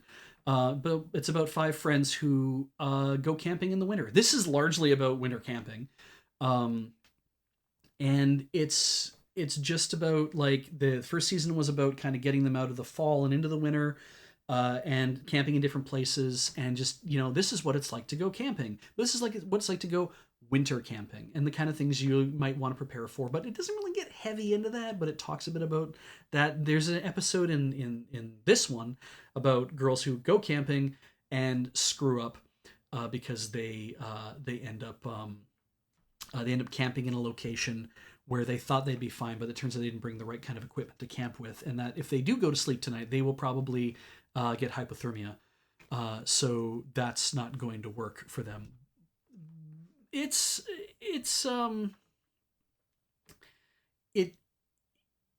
is good. It's just fun, but I think it's fun if you like Udokamp, and if you like Udokamp, watch this, because it was just more of the same, and it was very, very interesting. But kind of what I wanted to see was Rin, who she's the one who likes to go on her, because solo camping is the thing as well. I want to see her go on more tours and go to places and set, but I wanted to see them like go over gear and stuff, and like, I got a new tent, or because like when that thing would happen in the first season, we bought a discount tent off of like online, and it cost only $40, and they set it up, and it's like, this thing sucks, but it's ours, and hooray. And it's like those kind of moments, it's like I like that kind of stuff. I camped a lot when I was younger. A lot of RV camping with my parents.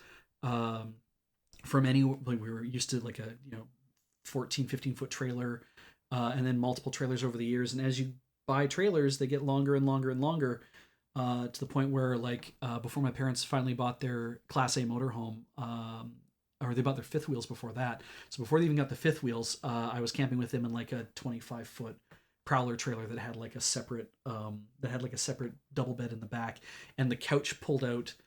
It was literally like you slid the bottom piece out, and then you like smashed all the camping cushions down to make, the couch part of the room into a queen size bed.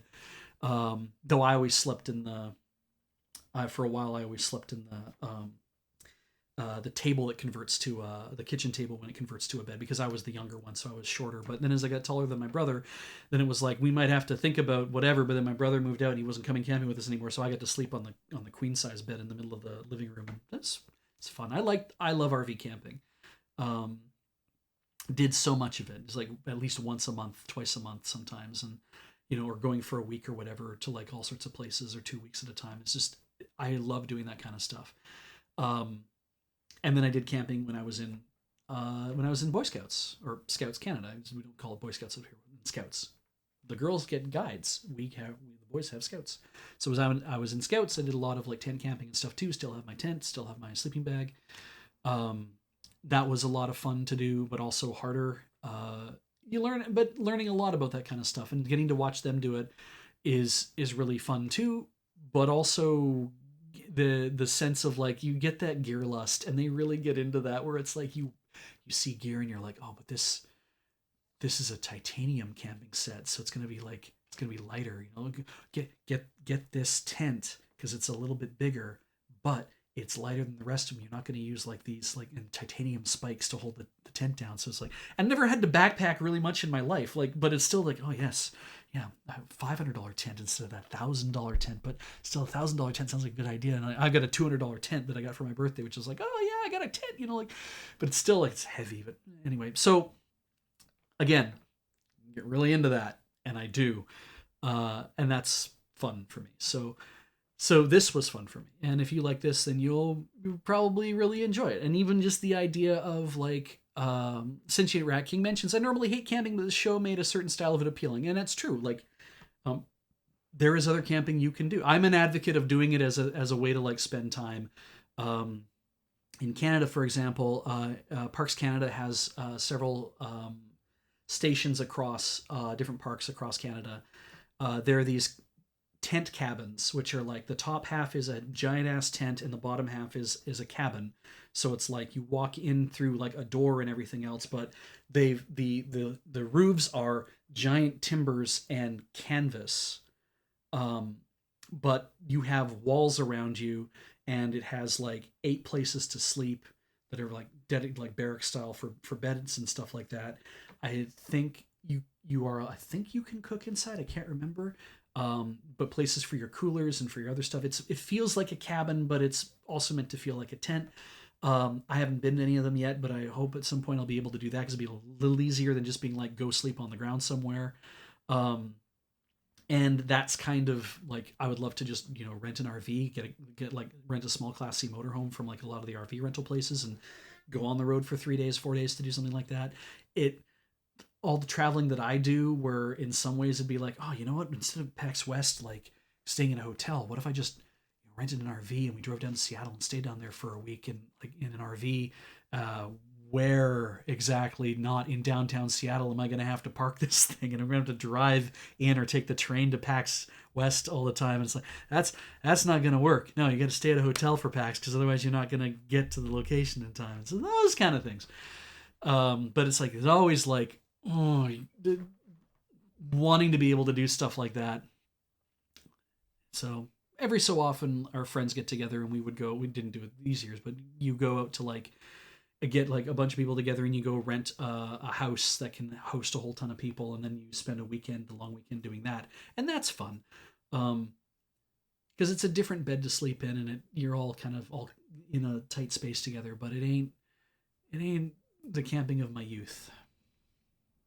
We'll see. Anyway, oh right, room camp. Pat Bear mentions room camp, which is part of Udo Camp's whole thing. It's a spin-off side series. In very short episodes, one special paid by a bike company. Um, and apparently, and as Dark Morford mentions, there's a movie slated for 2022. This is awesome. Thank you, Dark Morford. Thank you, Pat Bear, for pointing that out. So I have more things to watch. I have to go find Room Camp. I haven't watched it yet, but I knew it existed. I saw like one episode of it. But we're gonna close that ad. And TV shorts. Didn't watch ABC Shugyo Nikki. Didn't watch Azure Lane. Didn't watch Bungo Stray Dogs 1. Didn't watch D4 DJ PT Mix. Didn't watch Idols. Didn't watch Kindan Joshi. We're going to be real fast here because I didn't think I watched any of these. In Kintamani Dog. Wakashi no Sabaku no Suna no Tomanu. Pui Pui Molcar. Watched one episode of this.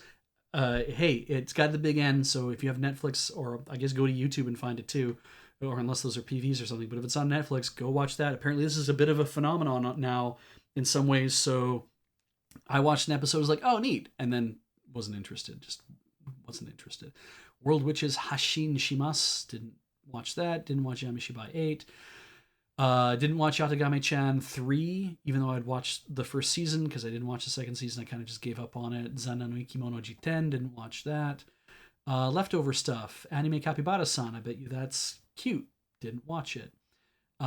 Didn't watch the rest of Yashahime. Maybe I will at some point. Didn't really feel like I wanted to. Heather was kind of not into watching the rest. I don't know if I want to watch the rest. So we'll see. Didn't watch Higarashi's new series for Go. Tried watching, I think, episodes of Inoto Neko. Watched an episode and was just like, that ain't my jam. Jujutsu Kaisen, I think this is a leftover, so I didn't watch that.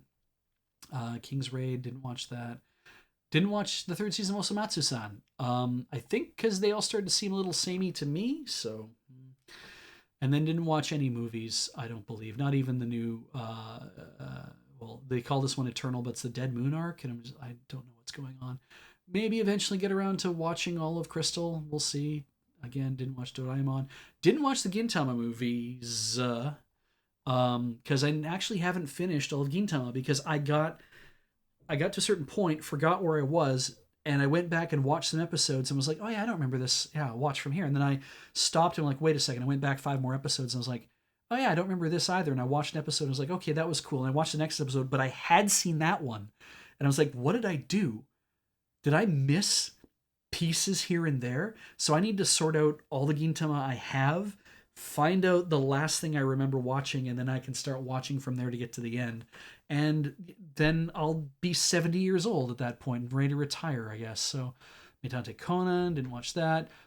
I know the Natsume Jinsho movie exists, but I haven't seen a place to watch it yet. Hopefully there'll be a place to watch it soon. Like to be able to watch it. I didn't watch Princess Principal, didn't watch Santa Company. I wasn't watching Seitokai Yaku Indomo, so I didn't watch the movies. Of course, Shin Eva. Haven't seen any of the new Eva movies, so I want to watch them in order at some point, and that'll be at some point. So, Tokyo Seven Sisters, didn't watch that, and then there's a mini anime for 243. Didn't watch Alice in Deadly School or B or... Sorry, what? Wow, that wasn't on my list, I don't think, initially last time. They made a short of Bean Bandit? What? God, remember Riding Bean? Oh my god. Gunsmith Cats? So, I guess I'll have to track this down. What the shit? Didn't watch the bonus shorts for Kuma Kuma Kuma Kuma. I guess it's here, it's Bear Bear Bear Kuma, which that's a cute thing to do. Didn't watch Cap Kakume Bottle Man. Yeah, that seems real weird. Didn't watch it. It's a video game, is it? Neat. Cosmo Samurai didn't. It's part of Toonami's Total Immersion event. All right, whatever. Dogeza de Tandome Tanonde Tanondebita. That's it. Isekai Hen, really. All right, whatever. Doki Doki Mini Mini and no Shobotai. I'm just again. I didn't watch any of these things. I'm kind of skipping these. So, Gooditama, Hololive, Home. Why does that sound so familiar? Can't remember why. Ichinichi shite nazu. Okay. Don't know anything about that. Don't know anything about that. Nope. Nope. Sorry, flying through this because it's like 10 after and we have to take a break here quick too. But there's a lot of like little things they made and other stuff. Wow, they already made a Watashi no Kramer mini anime, I guess, before the actual anime, I guess, to announce it.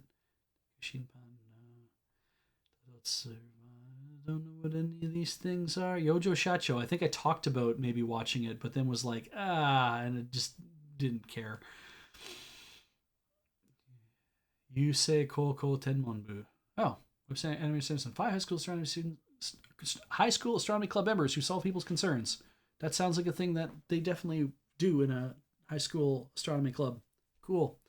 Anyway, we're going to take a break, go into commercial, where I will mute this thing. I'll be a few minutes, going to get a drink and probably something for my throat, because my lozenges aren't around. And we'll come back and we'll cover spring. Thank you for the ad. Did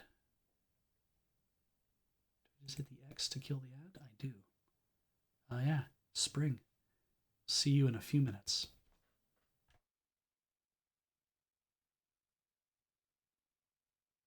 Welcome back, everybody. I'm going to just check my headphones to make sure I can hear myself. I can, which means you should be able to hear me as well. It's now the new season. It's now 2021 spring. This is Beej's Anime Roundup here on the wonderful Loading Ready Run Video Entertainment Hyper Network. Oh, right, I have the stream open. Yes, couldn't make a username. Glad that you do. I wanted to give you enough time to, of course, look at all of our advertising in as much as Twitch's advertising, but we also have advertising as well. And nothing new in the store yet, but the store is still functioning. People can still order stuff. Those of you from the UK, no, not yet. We are working on things that we have to do to get everything put in order, and everything I keep hearing about how we're going to have to do things to ship to the UK means a lot more work, and I have other things that I have to do for our store. It's going to suck, but before I can get there, because otherwise I can't do any of the UK stuff. I have things I have to do first before that. So I apologize. We are trying our best to move on it. I was hoping to have actually all this straightened out by February and April. So this has been this year. So thank you for your love and your long-standing patience. Right, 2021 spring, starting with what's on TV. 86 sounds interesting. Here we are, sci-fi drama. Started with A War Without Casualties, and I'm reading this whole thing. The Republic of San Magnolia has long been under attack from the neighboring Jadian Empire's army of unmanned drones known as the Legion. After years of painstaking research, the Republic finally developed autonomous drones of their own, turning once had struggled into a war without casualties, or at least that's what the government claims. I'm reading that awfully fast, but I'm hopefully that you're also on anychart.net and can read along with this. In truth, there's no such thing as a bloodless war. Exactly. I think it's I think this is an interesting idea, but just reading some of the things like stripped of their humanity, piloting the unmanned weapons into battle, and I'm just like, oh, okay. Is that going to be this is just for the Republic territories. These people live in the non-existent 86 sector, so these are people who are no longer people or not considered people or whatever. And I'm just like, all right, but I don't know. Like, it'd be one thing if it was like purely like trying to do like a war story, and I know that is sci-fi. But then we have the magical girl in the background, and I just don't know what any of that's supposed to mean, and I'm not really sure if I am that driven to watch it. So maybe we won't. Probably won't. By the way, I'm having a original quality Fisherman's Friend, the extra strongs actually. I'm going to try not to smack it or suck on it a lot, just trying to keep good for my voice. Bakugan, nope. Bakuten, yeah, not the same thing. This sounds interesting to me, but being a sports anime, I don't know if I'm really into it. Yeah. It looks like all men, so that's interesting too. And also it's all men doing rhythmic gymnastics, which I don't remember being a thing. Again, I'm 41 years old and I don't watch the Olympics and kind of don't give a shit. But I just assume that like the men's things were always like the rings and vault and like some of that kind of stuff, and men and women's stuff was balance beam and the floor work with rhythmic gymnastics. And I'm like, so I don't know if this is a move to be like, this is men are doing these things now and women will be doing the other thing. And I don't know if there's a lot of that going on or not, or if this is just that it's like, it's high school and we have a rhythmic gymnastics team and it's all men and that's cool. And of course it's all cool. But regardless, I was also just kind of like, I don't know if I am that interested. I hear the animation is just like out of this world. But yeah, I don't know if it's my jam. Pat says I don't think anyone picked this up, and judging from what I'm seeing here, there are no other services, Crunchyroll or Funimation, which are potentially going to be the same service soon. Netflix doesn't have this. High Live, like nobody else seems to have that listed. So maybe I won't have an opportunity to watch it. Who knows? Original story though, that's kind of cool. But it's 1 day to air, so we'll see what happens. If maybe some fan subber will pick it up and do that. Hi, Arek. Rating with a party of 5. Hello. Battle Athletess Daiun Dokai. If this is battle athletes from like the 90s, then I remember this, but I didn't watch it. So, and I think I did watch it and I was like, is this supposed to be like, am I supposed to be getting like jiggle physics and stuff? Is that what's going to happen here? But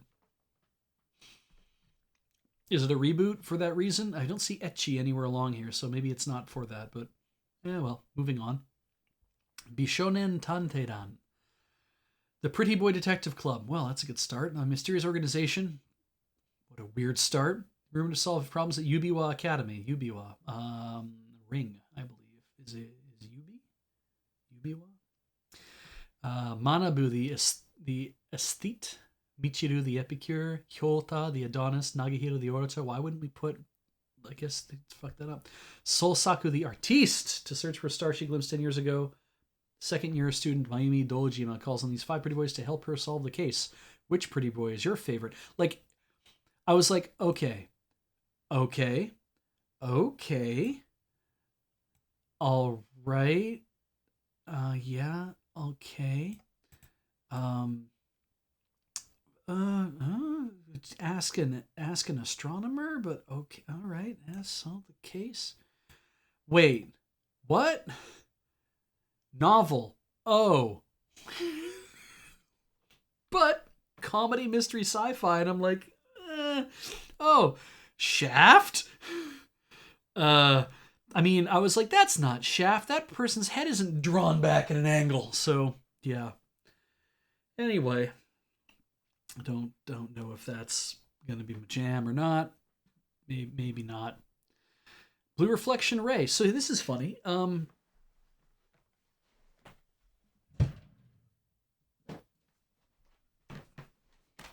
I think it's this. I don't know.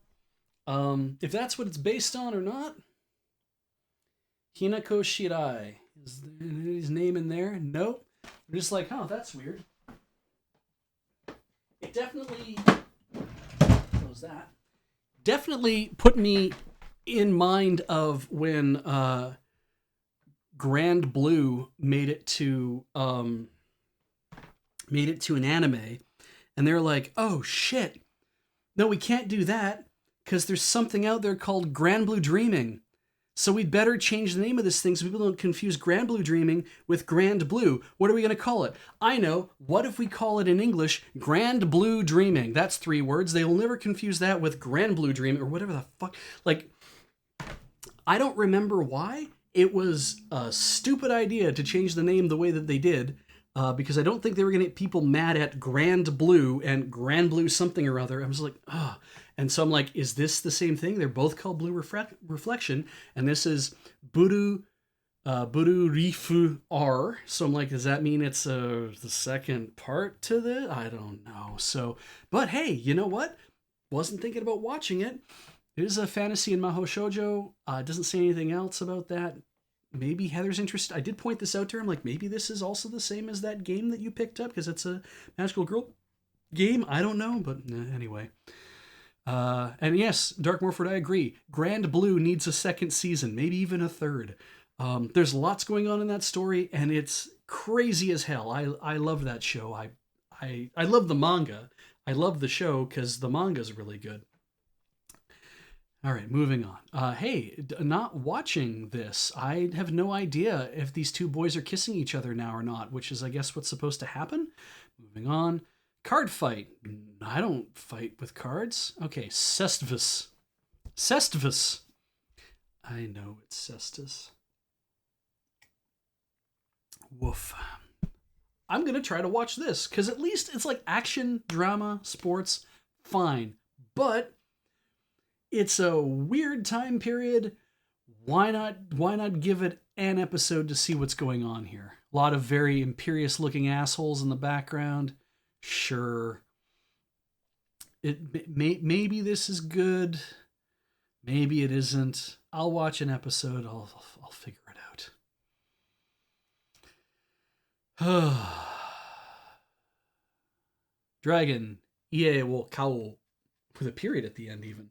This is Dragon's House Hunting. And I know that because I'm reading the manga, because of course I am. I think I ended up at one point on Something Awful. They were recommending different manga that had to do with dragons or something, and I searched for something on like Manga Rock with dragon in the title, and I saw this in addition to a few other dragon things, and so I was like, I'll just add that. I'm adding these other dragon things too.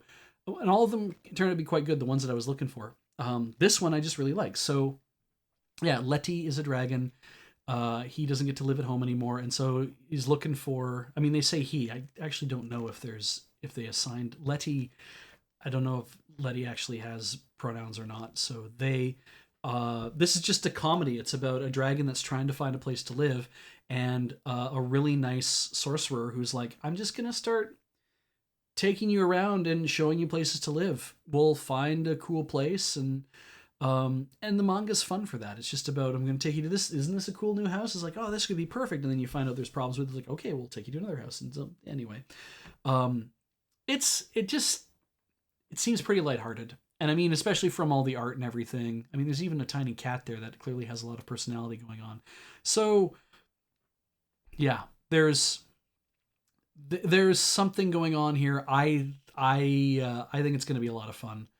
I can't wait. And of course, the issue for this too is it's like the whole point is the dragon goes house hunting. So I hope that all we get is just 12 episodes of house hunting, because I think at some point in the manga, plot happened, and I was like, "What are you doing?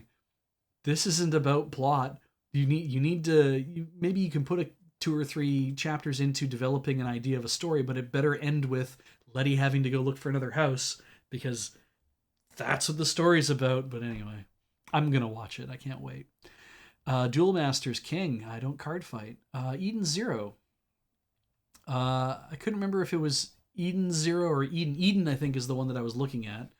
That I thought was interesting. Oh, hey, 11 months after the grand finale of Fairy Tail, Master Mangaka Hiro Mashima is back with a great adventure beyond imagination. Okay. Oh, also Groove Adventure Rave? No, Rave Master. That's what they did. Sure. Of course, this is on Netflix. I'm not interested in this. I just think because of I don't know. These have never really been my things, so I'm not gonna watch this. And if you like action, adventure, fantasy, sci-fi, then yeah, hey, watch it. Maybe get like 300 episodes of this. Who knows? Fairy Ranmaru, set in a world of cruelty and heartbreak, and it was just kind of like, oh, maybe I won't. But then it was like Maho Shoujo, slice of life. Oh, okay, so magical girls and whatever. Oh, 5 young men who work at the mysterious Bar F and offer to heal the hearts of their clients. But Maho Shoujo. But wait, are they the magical girls in question? We have some Jesus Christ, we have some definite Zeta Ryoiki here. This is some absolute area. Like, Christ, man, that they all got them posing pouches on. Woof. All right, well, I wasn't gonna. But if it's people are saying it's magical guys, Pat saying watch the trailer at something, I will watch the trailer at some point. I'm interested to see how the trailer sells it. So if this is very much a host club thing, I mean that could be a lot of fun, right? We'll see. Right, Fruits Basket, the final. Well, I'm already watched the other episodes of Fruit Basket. I guess I'm watching this one, and actually we watched the first episode the other night, and this is good. Like, I'm like, good, more of this. New reveals of, we ended the last season with a big reveal. Well, we started this season with a big reveal, and it's like, okay, cool. We'll see how that how the rest of the show shakes out. I don't know if this doesn't say how many episodes it's going to be total. I'm assuming it's another 24. But I am watching Fruits Basket, the final. Fumetsu no Anatai. Yeah, I think I do want to try to watch this. I liked the idea because I was like, lonely boy wandering the Arctic regions of North America meets a wolf, and the two becomes fast friends. And I'm like, oh, okay. You know what? I don't care much about like psychological, supernatural drama, whatever. It's just like this. I think just will be interesting. I don't know if it will be very good or not yet. Part of this, of course, is like if you're going to go into the Arctic regions of North America, time period's going to be interesting to me. But also who we're seeing, because what I'm seeing here is a lot of like, looks like a lot of indigenous coded characters. And so that's also interesting to see. Is this going to be good at how it deals with indigenous characters, especially ones in North America, where is this an original? This is a manga. Oh yeah, you guys are even saying the manga is so good. So I'm gonna watch it. I want to see what comes of it. Golden Kamui is like, I was like, I'm gonna have to like really like I wanted to really watch Golden Kamuy, but some of the violence was just a little too like Hateful Eight for me. If you haven't watched Hateful Eight, don't recommend it. I think it's probably a good movie, maybe somehow. I'm not, but yeah, I watched it on a plane on like a 5-inch screen, and I didn't like it. And people would be like, you had to watch the big screen. I'm like, I don't think I could have taken it on the big screen. But Golden Kamuy, I really wanted like that to be an awful lot of, like, oh, we're in the snow and it's Hokkaido and adventure and the Ainu and all the things, and there is some of that, obviously. I just wanted that to kind of be the whole story, and I think hopefully that's what I'm going to get out of this. Is going to be a little more of like, the Inuit and that, and like, yeah, that could be interesting, and hopefully it'll be like real. I know that's supposed to be supernatural and a fantasy and whatever, but I hope it's going to feel like, no, this is based in the culture. Because God help me, like I wanted the Ainu because it's like I don't know anything about the Ainu, and learning something about the culture would be great. So I hope that this is also like, hey, here's the anime about Inuit culture. Boy, there's a whole ton of those people in Canada that I don't think about often enough, and maybe I need to. This could be an interesting view into their culture. But anyway, moving on. I am going to watch that. I'm going to try to watch that. So okay. Hige o soru, そして女子高生を拾う. And some periods in there. I shaved, then I brought a high school girl home. Boy, that's a really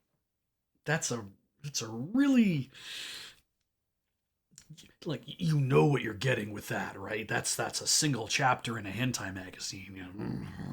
You know, uh, yeah, the manga is really interesting. Actually, look, Vaz even says this manga is super interesting, and the title is, I think, meant to be provocative in that way. It's meant to get you reading it, because that's what I was like. I was reading because I'm like, oh, good, the lewds. I will totally read it. And it's like, oh, there's a lot going on, and it's not the same as Sachi Iro no One Room, which in itself is, if you want a dramatic psychological whatever, that's a hell of a ride. Holy shit, it's a neat story, but wow, that's not a normal story. But in this, I shaved and I brought a high school girl home. It's literally, yeah, this dude is like rejected by the girl he's had a crush on for 5 years. He works. He's a salaryman. He's 26 years old, as it says here. As on his way home from drinking, he sees a high school girl. She says, "I'll let you do it with me, so let me stay over with you." And he's like, and he literally is like, "Don't joke about something like that." But he also realizes that it's like, this girl's on the street, and she's clearly a high school girl because she's dressed in the outfit, and he's like, she's out here, she's gonna go home with somebody, and that somebody is going to put her in danger or at risk, and I'm drunk, so I'm not making very strong decisions, so I'm just going to bring her home with me. And it's weird because it's like, it's a slice of life romance story. I'm like, you gotta look at this word here, the one that says drama. This is not your standard comedy slice of life. This is not really a romance in the way that a romance feels like a romance. This is about a guy who brings this high school girl home. She has expectations. Hey, Matt, you're going to fucking love this. She has expectations that I'm going to stay here and I just have to sleep with a salaryman, and that'll be fine because then I'll get to stay here for a couple of days and then probably go sleep on somebody else's couch or sleep with another dude or whatever to have a place to live because I don't want to go home. And that's not what happens because nobody sleeps with anybody. He's trying to help her. And you read it and you're just like, dude, you should not be the one. I know you're trying to be good and try to be a nice person, whatever, but you should not be doing this. Like, because I'm thinking of myself, right? And I'm just like, I should not ever do this. This is a bad idea. And you want to do the good thing. And yet it's hard. And she's had a rough life, and he's trying to help her with that. But it's not him trying to help her in a way that's going to feel fairly, like, it's not, this is going to get real dark. It's not. But it's also not going to be, this is going to be lighthearted, and she's going to heal and be better because I did a nice thing for her. It's like, it's not really that either. It's just kind of like they build a relationship with each other, and if it turned into romance, given where we are in the manga, I'm like, if it did turn into romance at some point, then I'm like, okay, but the sheer responsibility of this guy really makes me feel like he'd have to be like, you gotta graduate from high school and we gotta talk about you getting into college and doing whatever, and then we can maybe talk about actually starting an adult's relationship. And this is not gonna be of whatever. And you're also not my kid. I'm not trying to raise you as my kid. I'm letting you stay here as a person who needs to. Who needs a place to stay. And it's just like, so yeah, Pixar Dragon, I feel it would be interesting as 26-year-old basically becomes single father to a high school girl, but that is not what the synopsis is saying, and it's not. And what you've brought up as a thing, he becomes single father to a high school girl, that's not what happens either. They're very much like two people living in the same house, and the guy rents the house, but he's also like, I can't throw her out on the street because I've agreed to let her stay here, and that would make me a bad person if I threw her out. But at the same time, uh, why am I letting her stay here? It seems like I'm letting her stay here because of like, um if I throw her out, then I'm at risk because she can go to the cops and say she's been staying with me and doing whatever and like basically blackmail me into doing that. But also, I don't think she's going to do that. But also, we don't really know what she wants to do. But also, she's having a lot of trouble with stuff, and so maybe I need to try to do something for her. But why am I putting myself out to do stuff for her? It is there's lots of that going on. As Lysander Gustav says, this seems like a looming boot of doom coming crashing down at any moment, and that's I think really why I've continued to read this because I've been like something's got to the boot's got to drop, something's got to change, and we've had multiple people involved in the story so far who in every case that they come rolling in it's like something's about to happen because of this, and what is going to be the fallout from this and why is it happening. And it's like it would be so different if it was like a single woman who brings in a high school girl, and it's like okay because she sees the trouble this girl's going through and kind of sees that from herself from that age and tries to help her, and then that's fine. But it's because it's a man bringing a girl in, and it's an older man bringing a younger girl in. It's like, oh, there's so much baggage. So yeah, uh don't know if I want to watch it, because I'm reading the manga and I'm like, I don't know if I want to sit down and watch it animated. And that's a rare thing where I'm reading the manga. But in the manga, it's like I can read a chapter and then a month goes by and then I read another chapter, and at any point I can kind of dive out of it and don't really feel like whatever.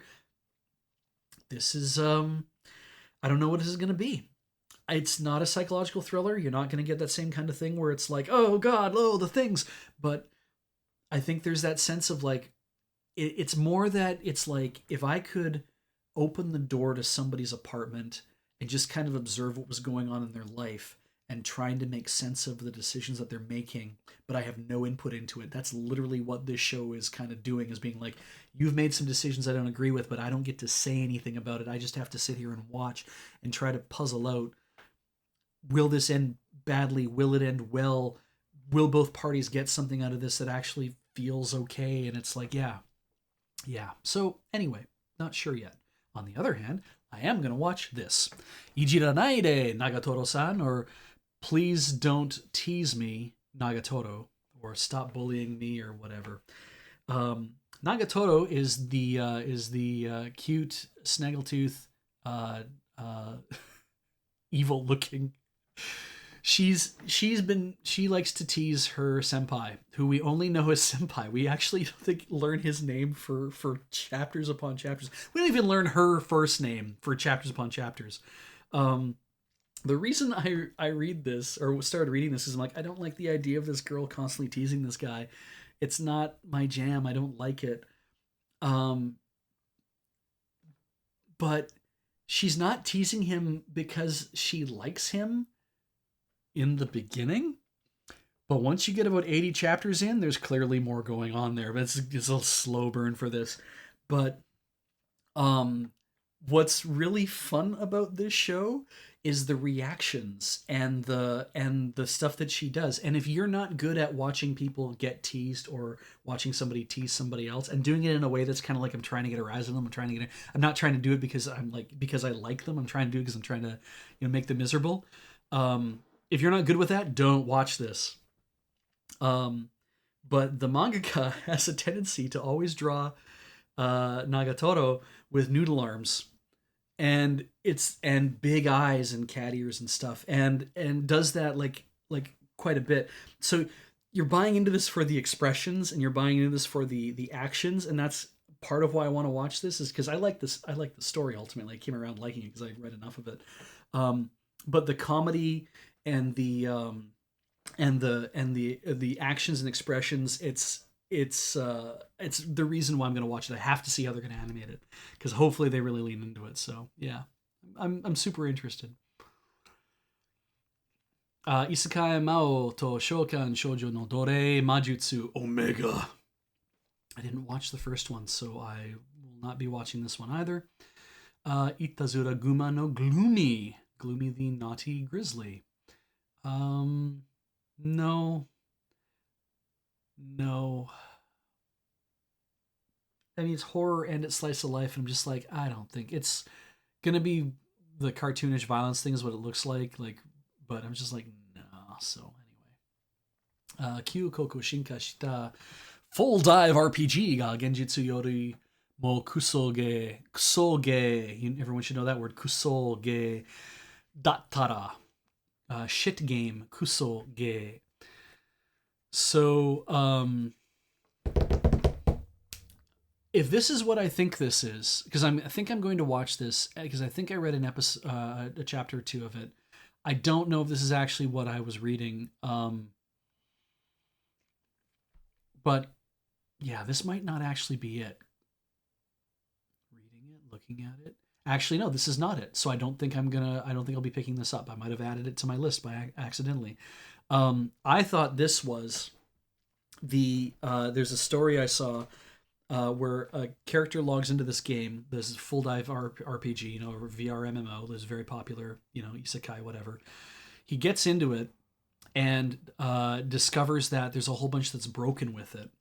Not to the point where it's like, broken in the way that it's made some things incredibly hard to do. It's made some stuff incredibly easy to do, and just some things you can't do at all that you should be able to do because the game tells you it can do it. And so the game starts like hemorrhaging users, and the guy keeps trying to play it, and then eventually he gets pulled in by the administrators and like, okay, then why don't we make you the administrator and why don't you try to fix the game? And so then he has to try to fix the game while trying to also play it. So I'm like, I thought that's what this was because I couldn't remember the full title because they're always a mile long. And so I'm just like, yeah, this is not the one that I thought of. I didn't think it was cool though. The manga that I was reading, I thought was a neat idea where it's like, oh, we'll make you an admin so you can please try to save the game by fixing the things that need to be fixed in it. I don't know if it's because he's a programmer or not, but whatever. Anyway, moving on. Mairimashita Iruma-kun Nigo. Second season of Mairimashita Iruma-kun. I heard this was a lot of fun. I didn't watch it, but I heard it was a lot of fun. People seem to like it. Hey, you're getting a second season. Awesome. Mars Red. So, like everything else, whenever I see... I usually just straighten up out with vampires. Artificial blood source called Askra. Okay, we have our first capital, whatever. Creates code 0. Okay, there's another thing, whatever. Track vampires, am I using vampires? Okay, cool.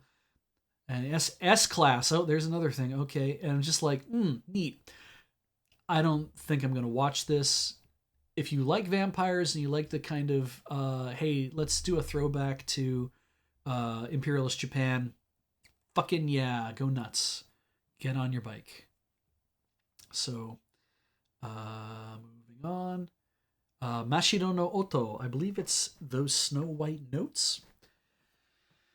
Let's see. Sadamura Matsugoro is a shamisen. Oh, got there. Done watching this show. That was simple. Are you kidding me? Setsu imbues the sound of his shamisen with as many thoughts and feelings he has of others, still searching for his own sound and his own sound, his own feelings. Yeah, I love me some shamisen.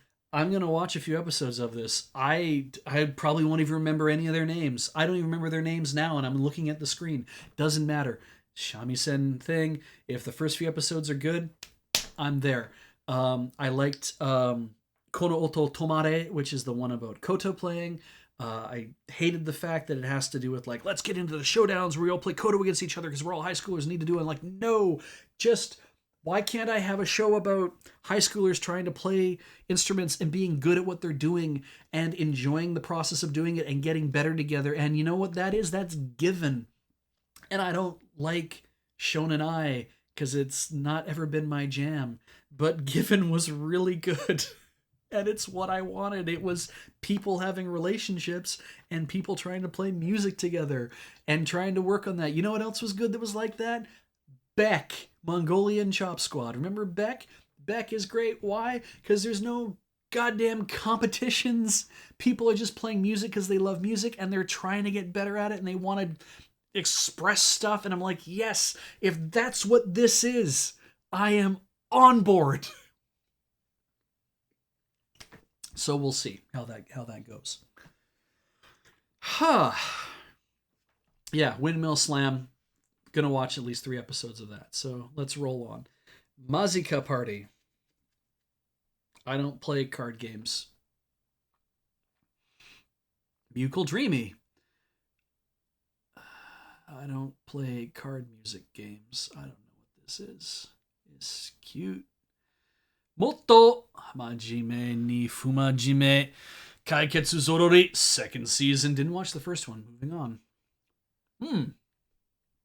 Um, Ian's going to watch this, and it's going to be the most important anime of the last 10 years. Always fucking with my friend for no reason. I should just not. I need to stop doing that. It's not fair. Ian loved Megalobox, and I haven't watched it yet. Mean to, because want to see this at some point, but it's so low on my list of things that I think about. It's just not like I haven't been like I need to sit down and watch that. But this is coming out weird. It's on Hulu. It's on Funimation. I guessing that's High Dive. I don't know what the hell that is. Anime Lab link. Okay, whatever the hell that is. Not on Netflix. Maybe it didn't do as well on Netflix as they thought. Maybe they're just getting a better deal through Hulu. The fact that Funimation's got it listed, if they're actually going to be streaming it, that's kind of neat. But yeah, here is more Megalobox. And the fact that it exists, the fact that they made a second one, became a little more of a thing to me to say, maybe you need to watch that first one. So I will probably go back and watch the first one. Something about Megalobox, though, reminds me of Technolize, which I really wanted to watch. I tried watching an episode or two of it and just couldn't do it. It just did not like the... I don't know if it was like, because if you're watching like, fan subs of it and they're like poor quality or something that they just did, because I think all I had was the fan subs for it, I think. But just like, it, because there's lots of like CG and stuff, but it's real dark and it's real gritty, and it's kind of like, I'm not really a fan of that kind of thing. And yet, Hai Bunny Renmei is light and gritty, which is weird kind of, it is. It's a little dirtier than you expect it to be. It's softer though in a way, which I think kind of made it palatable to me. But yeah, Megalobox just kind of reminded me of Technolize, but with the lights turned on, and I was like, and I really want to watch Technolize because it's Yoshitoshi Abe, if I remember correctly. Like I want to watch that. I liked Hai Bunny Renmei. I think he did Neander 7. That was pretty good. It's like, anyway, yeah, I will maybe get around to watching this at some point. We'll see. I still just need to go watch it on Netflix if it exists on Netflix still. I assume it does. We'll find out. Odd Taxi. Look at all these animal friends. Haven't watched it yet. Looking forward to watching it. Drama and mystery, right? Like, it was kind of like, oh, cool. He has, it's like, this is about this taxi driver, and he only has a couple friends. And he has patrons. So he has regular customers that ride with him. And I'm like, that's kind of cool. So when it got to the end, it's like all these mundane conversations somehow eventually lead to a girl who's gone missing. I'm like, oh, okay. So it's a drama. It's mystery. I think this will be kind of cool. I think this will be pretty interesting. It's probably going to be all filtered through what happens in the taxi for the most part, but we'll see. Osana Najimi ga zettai ni makenai. Love come. Love come. I mean, it's Doga Kobo, and as we have learned, Doga Kobo has done some really cool stuff over the last several seasons. So this is probably going to be really well done. It's going to look really great. But also reading this whole thing, and hey, let's do it together now. My childhood friend Shida Kuroha seems to have feeling. I can do this as in American if you'd prefer. My childhood friend Shida Kuroha seems to have feelings for me. She lives next door and is small and cute. With, you know what, actually, I want to change it. With an outgoing character, she's the caring One-san type, this being one of her greatest strengths.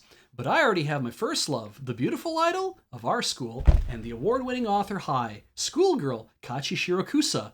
Thinking about it, rationally I should have no chances with her, but while walking home from school, she only talks to me with a smile even I might have a chance, actually, don't you think? Or so I thought. But then I heard that Shirokasa already has a boyfriend and my life took a turn for the worse. I want to die. Why is it not me? Even though she was my first love as I was drowning in despair and depression, Kuroha whispered, if it's that tough for you, then how about we get revenge? The best revenge ever, that is.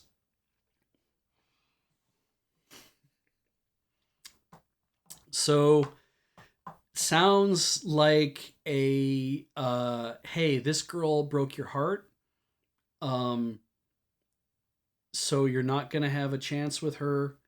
And so your other, the other girl comes along and is like, hey, I like you. Let's date and make the girl you love jealous or show off or whatever. And I'm like, this could be, a good romantic comedy thing. But the capsule doesn't elevate it to me. It sounds like it's going to be a rom-com, but I don't feel like it's elevated it beyond standard rom-com. So maybe, I mean, hell, was it Nisekoi ran for like hundreds of chapters and got this whole bunch of anime, and so it's like, and I'm like, okay, cool, whatever. So, also, let's be clear, the part where he says, then I heard that Shirokasa already has a boyfriend, it's like, she didn't tell you from this, you just heard that she does, I guess. And so you probably just gave up without actually asking. Right? That's probably this is the thing where it's like, I'm in love with this girl. I heard she might have a boyfriend. I can either solve this problem with a single question, or I can fuck up everyone's lives for an entire semester. Sometimes it sucks to be young. All right. Sayonara Watashi no Kramer. I'm not watching the other thing, by the way. Not interested.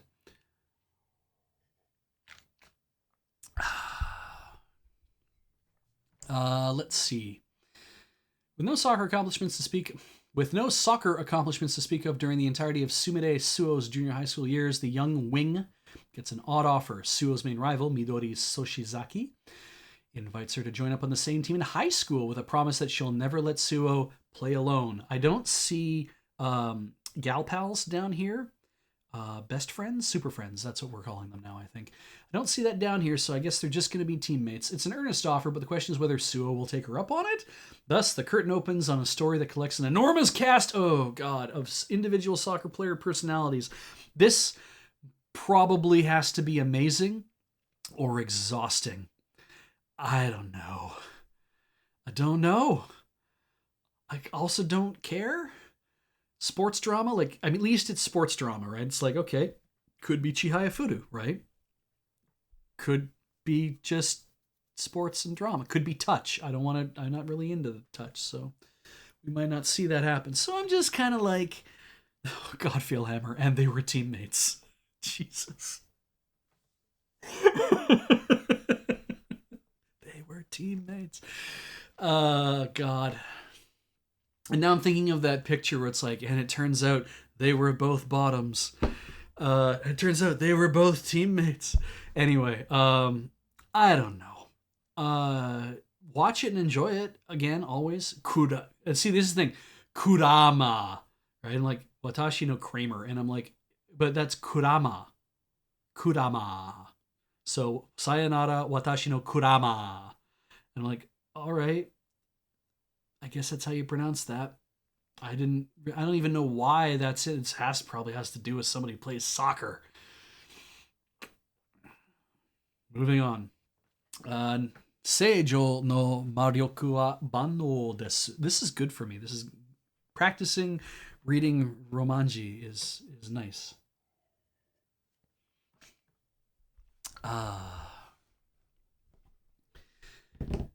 Soul Eater apparently had watched or has read Sayonara Watashi no Kurama. So, hey, yeah, there you go. Getting an anime. I hope you enjoy it. Let's see here. Sei, a 20-year-old office worker, is whisked away to a whole new world. Okay. Fortunately for Sei, this ritual that summoned her meant to produce a saint who had banished the dark magic, brought 2 people over instead of 1. And everyone prefers the second girl over Sei. But this is just fine by Sei. Now the thing is I have read a couple manga that do this, and this is not the one I thought it was. This is just fine by Sei, who leaves the royal palace to set up shop making potions and cosmetics with a newfound magic. Oh, she gets magic. Okay, business is booming, and this might not be such a bad life after all, as long as her supposed sainthood doesn't come back to haunt her. I am watching this. I don't care about the romance thing and the fantasy part, or even the slice of life thing so much. I mean, it's probably going to be a nice little mix. Slice of life part's probably the most important part, but I love the idea of brought to this new world, but they messed up, and it's not supposed to be you. It's supposed to be this other person who came at the same time, and frankly, we like her better, so. You can't go home until we win? Let's just say that. Let's just pretend that you can't go home until we win, and maybe you can't go home at all. But yeah, no, the one I was thinking of was the one where it's a popular cute girl gets summoned, but a less popular girl gets summoned at the same time, and everyone it's like, oh, well, shit, wait, who's supposed to be the right one who's supposed to save us? And they realize both of these girls have the holy power thing, whatever. But the girl that's not popular is the one who has the ability to, like, summon weapons, the swords or whatever that you need. And the girl that is popular doesn't have that ability. But everyone wants to believe in the popular girl, and so they have to keep the not popular girl around. And meanwhile, a whole bunch of these other guys come out of the woodwork to be like, okay, you got to stick around, because the only way we're going to defeat our enemies is you need to make these swords so you can give them to the prince, but you need to make it look like she's the one making the swords. And then you find out later, when they need to sum up the whole story, that the two of them both have powers in some way. It's just that the one that they're looking for is from the not popular girl instead of the popular girl. And I think it had the words plus alpha in the title. I can't remember, but it was not Shield Bro. I'm sure it had the term plus alpha in it. Now, what's funny is that the girl who's not popular was like, I want the popular girl to be the hero because I'm the one who writes stories about her being the hero, like that kind of thing, which makes it a lot of fun because she wants her to be the all-powerful one, and she's like, but if we can just set her up to be the one who does it, and I can just kind of make it look like she's the one. Then we can get her in a relationship. Go beside plus alpha. Random trivia. Is that it? Yeah. Maybe. I don't know. I can't remember what it was, but I'm sure it had like plus alpha in the title. So anyway. So yeah, I do want to watch this. I should add it to my list of things. Okay. Thank you, random trivia. It's not that. It's something else. You got to be careful, right? Because things can be called anything, and who knows whatever's right.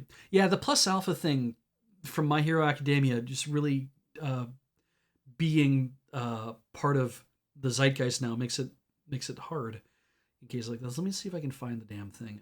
Seijo no Mario Ku. Do I already have this as a thing on my? It is on my list of things that I wanted to watch, so I will make sure to absorb that somewhere. But yeah, looking forward to it. Plus Ultra, plus Alpha. Is it plus Ultra in Boku no Hero Academia? I think it is. So plus alpha is something else. Okay. Cool. Moving on. Gonna watch that thing from Daiyome Deya. Sentoin Hakinshimasu.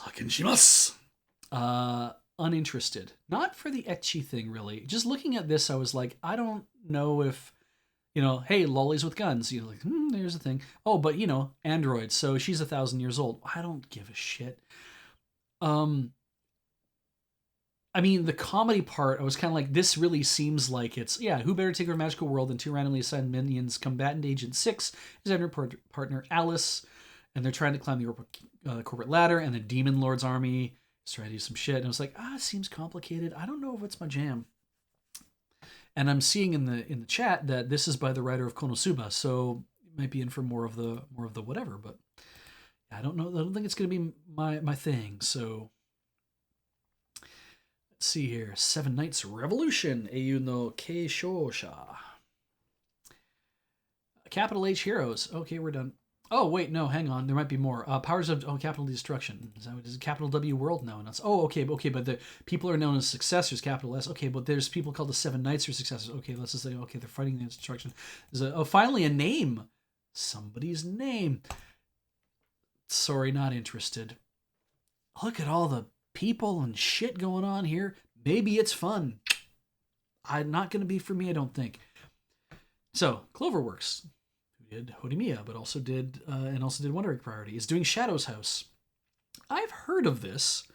Sorry, the horror thing's gonna mean that I'm gonna nope out of it. But I have heard of this. I think that the Manga Plus app by Shiisha has this in it. I think. This was really interesting, right? In Shadow's House, a faceless clan lives in a large mansion masquerading as nobles, and not like a mansion like apartment complex. I don't think like an actual, like Victorian mansion. I'm sure. Their caretakers are living dolls who spend their days cleaning up the dirt the tents leave behind, and they are pretending to be actual people, but these are the actual incarnations of them. I saw some people mentioning on something awful that they read some things about the manga or whatever, and like there's like a big drop of manga or something like that, and like, oh, I didn't expect it to take a turn and do that, but now this thing's happening, but somebody died, but maybe they didn't die, and I was kind of like, oh, that seems complicated. I don't know. I didn't read the manga for this, and I think I'd have to feel like I was interested in it at all, and I'm kind of not, so I'm not gonna. So we're just gonna move on to Shakunetsu Kabaddi. Now, hey, the word comedy rarely shows up in a sports thing, but when it does, I have to pay attention. But also because people love kabaddi as a hilarious sport. So I am waiting to watch this. I cannot wait. I don't care about look, everything in this here, I'm going to show you something. See what I've highlighted? That is the only thing I'm interested in.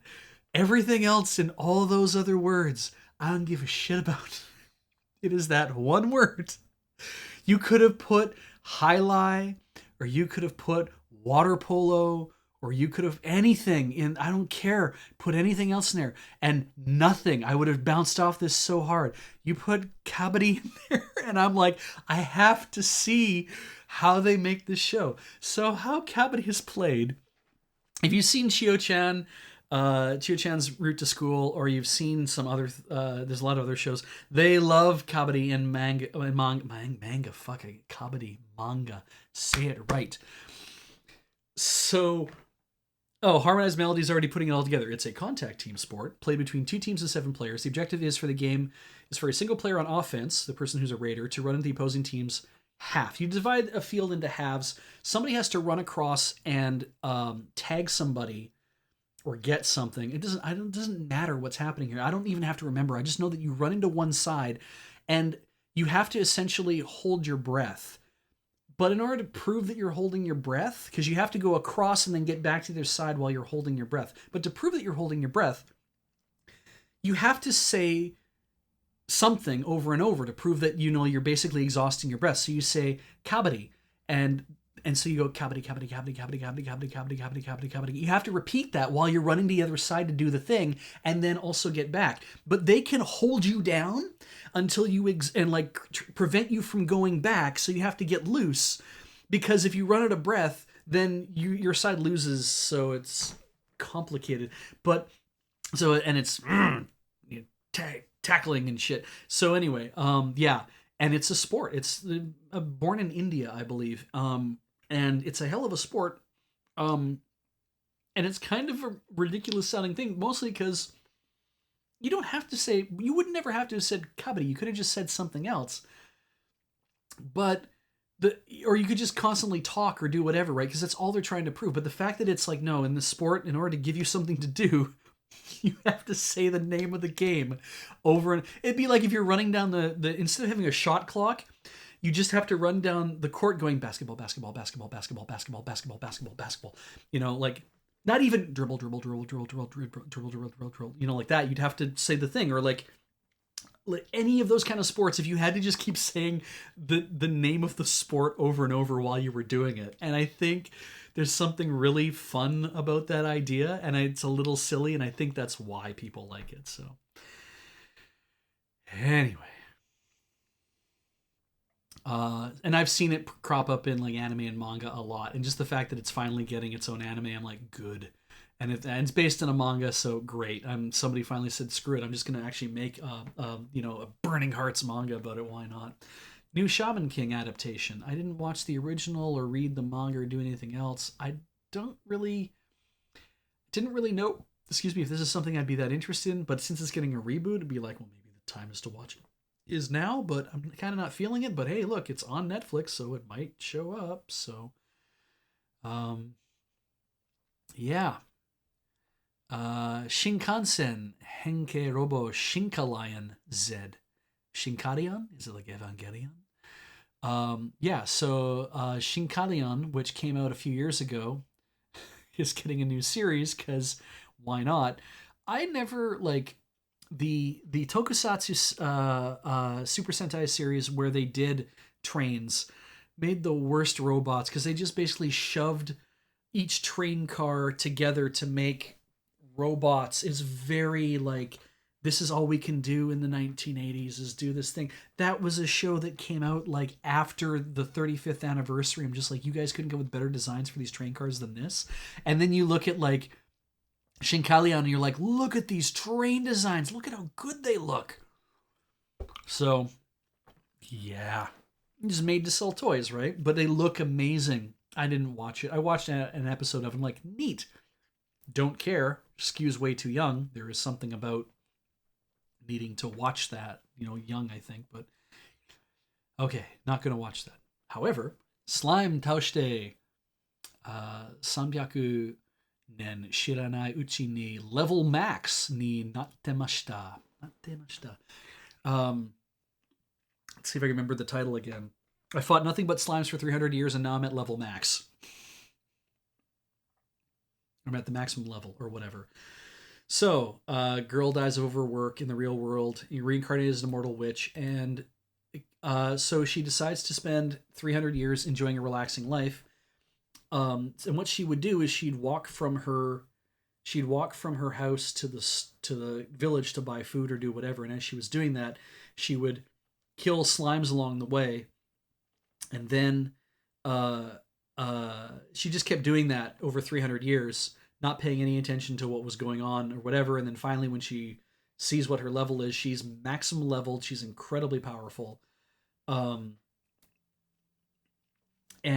yeah, then a whole bunch of people, because now she's known as the witch of the hillside witch, or the witch on the hill, people start showing up all the time, one by one. By the way, this is 404 No Men Found. There is nothing but girls showing up all the time. It's wild. And it's fun. The manga is fun. It's basically also because of what goes on. It's like, there is no end game here in this manga, which is too bad. Because you feel like you want it to have an end game, but it doesn't. It's just fun. And I like it. And I'm looking forward to see how they animate it. And the slow reveal of like, hey, we've added a new friend to come live in her house. Okay, cool. And then like another person shows up and it's like, oh, we've added a new friend, that now you have this new other friend, and we've added this other, and it's just kind of slowly, one at a time, over a few chapters, another one will show up, another one will show up. It's fun. It's good. So anyway, all right, and none of them are kind of the same thing as each other. Pat Bear just mentioned the Teen Ghost, and I'm just kind of like, yeah, this is just whatever. Like it is what it is. If this runs for 24 episodes, 26 episodes, it still probably won't scratch the surface of everything that goes on in the show or in the manga. It is based on a light novel, which is surprising to me. I never would have thought that. But then again, looking at the title, I'm like, yeah, but I just thought that everyone's doing that now. So I'm watching this. All right, SSSS Dynazeon. Trigger, you don't say. Um, Not sure yet. Not quite interested. Me? For certain, Ian is. It's another Trigger show, but also it's SSSS. Um, like yeah, Gridman, right? Like this is another kind of thing. I heard Gridman was fun and good, and Ian's been watching a lot of like Ultraman and stuff as well. Like I think the new Ultraman too. And so I know he's very much into these things. I don't know if it's my like. I don't know if these will ever kind of be my thing. Um, but hey, I'm glad they're making them, and maybe at some point I'll ask Ian for like, hey, can you pass me copies of Gridman or something, and I'll watch it and see how it goes down. But Subara Shiki Kono Sekai, the animation. Let's see here. Neku awakens in the middle. Oh, it's based on a video game. Jesus. In the middle of Shibuya's bustling scramble crossing. Oh, that's original. With no memory of how he got there. Little does he know he's been transported to an alternate plane of existence known as the Underground. Jesus. Now an unwilling participant in the mysterious Reapers game, Neku must partner up with a girl named Shiki in order to survive. Together they compete missions and defeat monsters known as Noise. Oh, good. More of this shit. As they gradually uncover the true nature of this twisted capital G game. Quote, there's only one way to stay alive in Shibuya. Trust your partner. Will they survive the Reapers game? Are you kidding me? It's like all the stuff that... But it's The World Ends With You. That's what this is. This is The World Ends With You. It's a DS game. This is by Square. And I'm watching it. Because, I mean, people went nuts for Tui. You've seen Heather play it. If you haven't, I'm pretty sure she has whatever's of it, VODs that you can watch. I'm gonna watch this. I have to know. Like, everything about it is just like, Beach, you're gonna hate this. And I'm like, yeah, I know. And yet, it's Tui, and I gotta see, is this story really cool? Is it interesting? Is it a fun show? Because I didn't play the game. I don't know if I'll ever play the game, but hey, all right, here we go. Like, I just asked, did you play? No, I didn't play the game. God, no. There's a lot of games out there I have not played, and this is one of them. So anyway, yeah, looking forward to getting a chance to see this in a couple days, I guess. Moving on. Oh yeah, slam dunk, Super Cub. Are you kidding me? Ian's watching this too. I think he's kind of rolling the dice on this to see what happens. It's based on a light novel, so that'll be interesting as well. But just Koguma, a high school girl in Yamanashi. No parents, friends, or hobbies, and her daily life is empty. Then she gets a used Honda Super Cub. No idea why she decides to get a motorcycle, but she does. And now she goes to school and starts to do little things. And I love this part. This is what really gets me, because this is slice of life. And I'm like, okay, this is what's important sometimes, I think, about slice of life shows that really kind of make the turning point for me. And I think Nonon Biori has that as well, where it's like, even though they're slice of lives, they're really good versions of the really good episodes that I love in Nonon Biori are the ones where something happens that twists the expectation of just like a normal humdrum day. The kind of thing you didn't expect, whether it's like the ones where somebody's playing a game at school and they make up like a brand new game at school, and the kind of like evolutionary play, right, is interesting. And so like that kind of stuff, that's what I love about like a slice of life, is that when there's an unusual twist to it, whether it's a good or a bad or just, like Kotobuki Drive, which is by the same mangaka who does Yokohama Karashi Kiko, Yokohama Shopping Trip. Kotonaba Drive is about a girl like having these weird a woman, I guess, because she's a fully grown woman, having these weird like slips into what feel like alternate realities, but it's never quite clear if it's an alternate reality or not. But they're very like restful moments. It's just kind of like if you imagine walking through fog and then you like stop your there's no one around, just street lights and fog, and there's nobody around you. You realize that you've been walking for 10 minutes and there's nobody around. There's been no cars on the road, nobody else has passed you on the whatever. It's just you in the fog, and the fog moves, and all of a sudden you see something unusual. The fog is maybe swirling in a weird way, or you see like a whale in the sky, or like those kind of moments, right? And you look away for a second or blink or whatever, and that's gone. Those kind of moments where you're like, I feel like something has happened. I don't know what. I like those things. I like those little moments. And so what's funny is that I believe Kotonawa Drive is that mangaka also does a show called, or a manga called Piper Cub.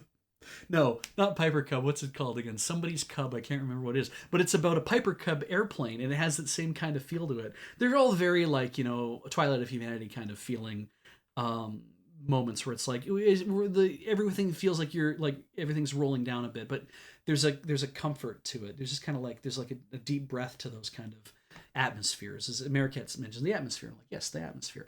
This has a potential to kind of feel like that to me. That it's going to be like these moments of small sources of adventure.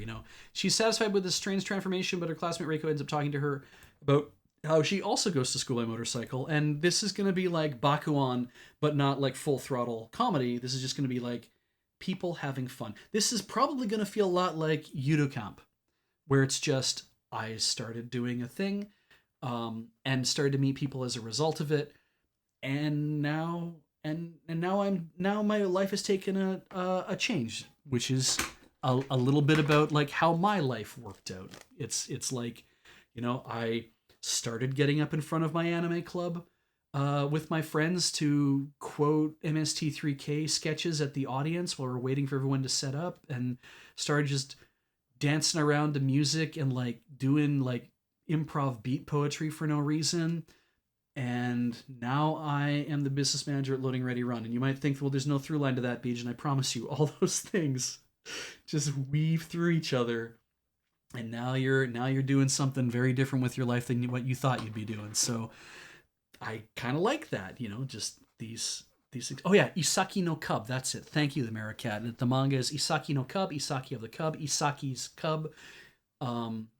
Isaki's the guy who has the Piper Cub, and he likes to fly it. So anyway, I'm definitely watching Super Cub. I better make sure I have that on my list as well, because I don't know if I saw that the last time.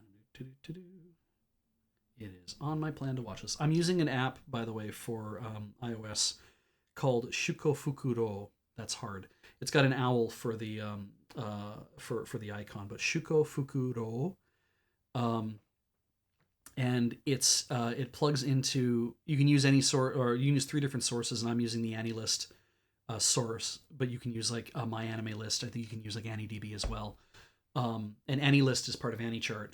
And so this is how I collect these things into a list, so I can see what my plan to watch is, what my watching is, what stuff I've completed, stuff I've dropped.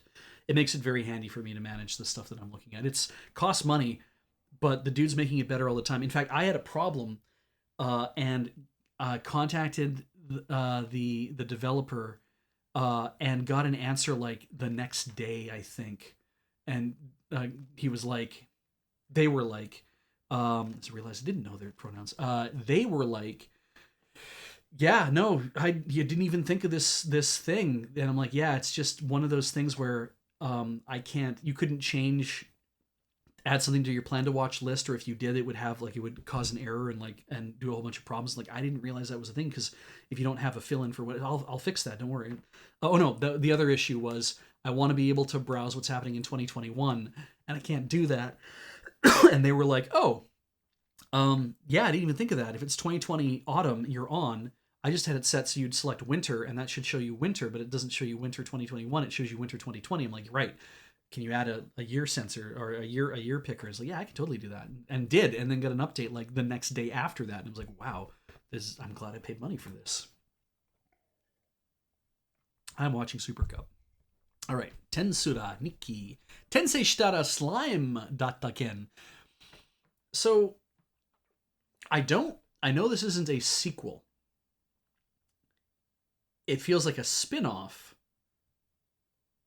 but is it an alternate? Like, do you need to know who everybody is, or can you watch this and be introduced to everybody? Is what I'm wondering. Um, so yeah, this is so saying pseudo sequel and like a spin-off. Okay, excellent. Okay, I'm getting a lot of things here. Um, the kind of thing where I think you need to watch I Got Reincarnated as a Slime, but this is like the diary, I guess, of it. And it's goofy stuff. And so yeah, this was a manga as well. I love it when a series is popular enough that it gets a spin-off manga that focuses on a different aspect of the same thing that you've been enjoying. Um, One of those for me is how Kaguya-sama Love is War has a manga spin-off that I think is done by the same artist or the same author. The mangaka is either acting as the artist or the author for this other one, which is We Want to Talk About Kaguya, which is about the two girls who work at the newspaper wanting to have conversations and then basically their observance of what's going on in the Kaguya-sama story, which is a lot of fun. And it's because it's a completely separate, but not because it's plugged into what's going on at the school at all at different times. So it's neat. Yeah, maybe someday I'll actually watch the original show and then can also like get into some of this because yeah, everyone looks like they're having fun. But then again, I didn't watch like Full Metal Panic, and Full Metal Panic Fumofu is like the one everyone says you should watch, but I don't think I want to spend time doing that. And I guess Fate has that weird like cooking spin-off, and I don't really want to watch all of Fate just to do that. But anyway. Not gonna watch that. Hope you enjoy it. Thunderbolt Fantasy Toriken Yuki 3. Oh, it's a sequel to Toriken Yuki 2. So not gonna watch that. Tokyo Revengers. Sounded neat. Um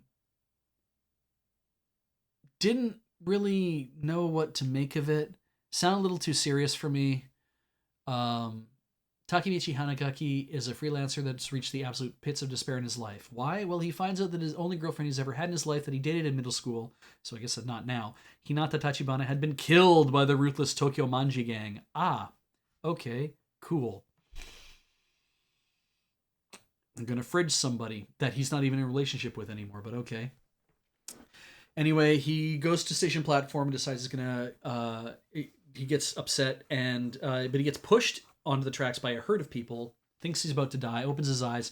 He's gone back in time 12 years, and I'm like, oh, okay. Shades of Erased. This could be kind of interesting.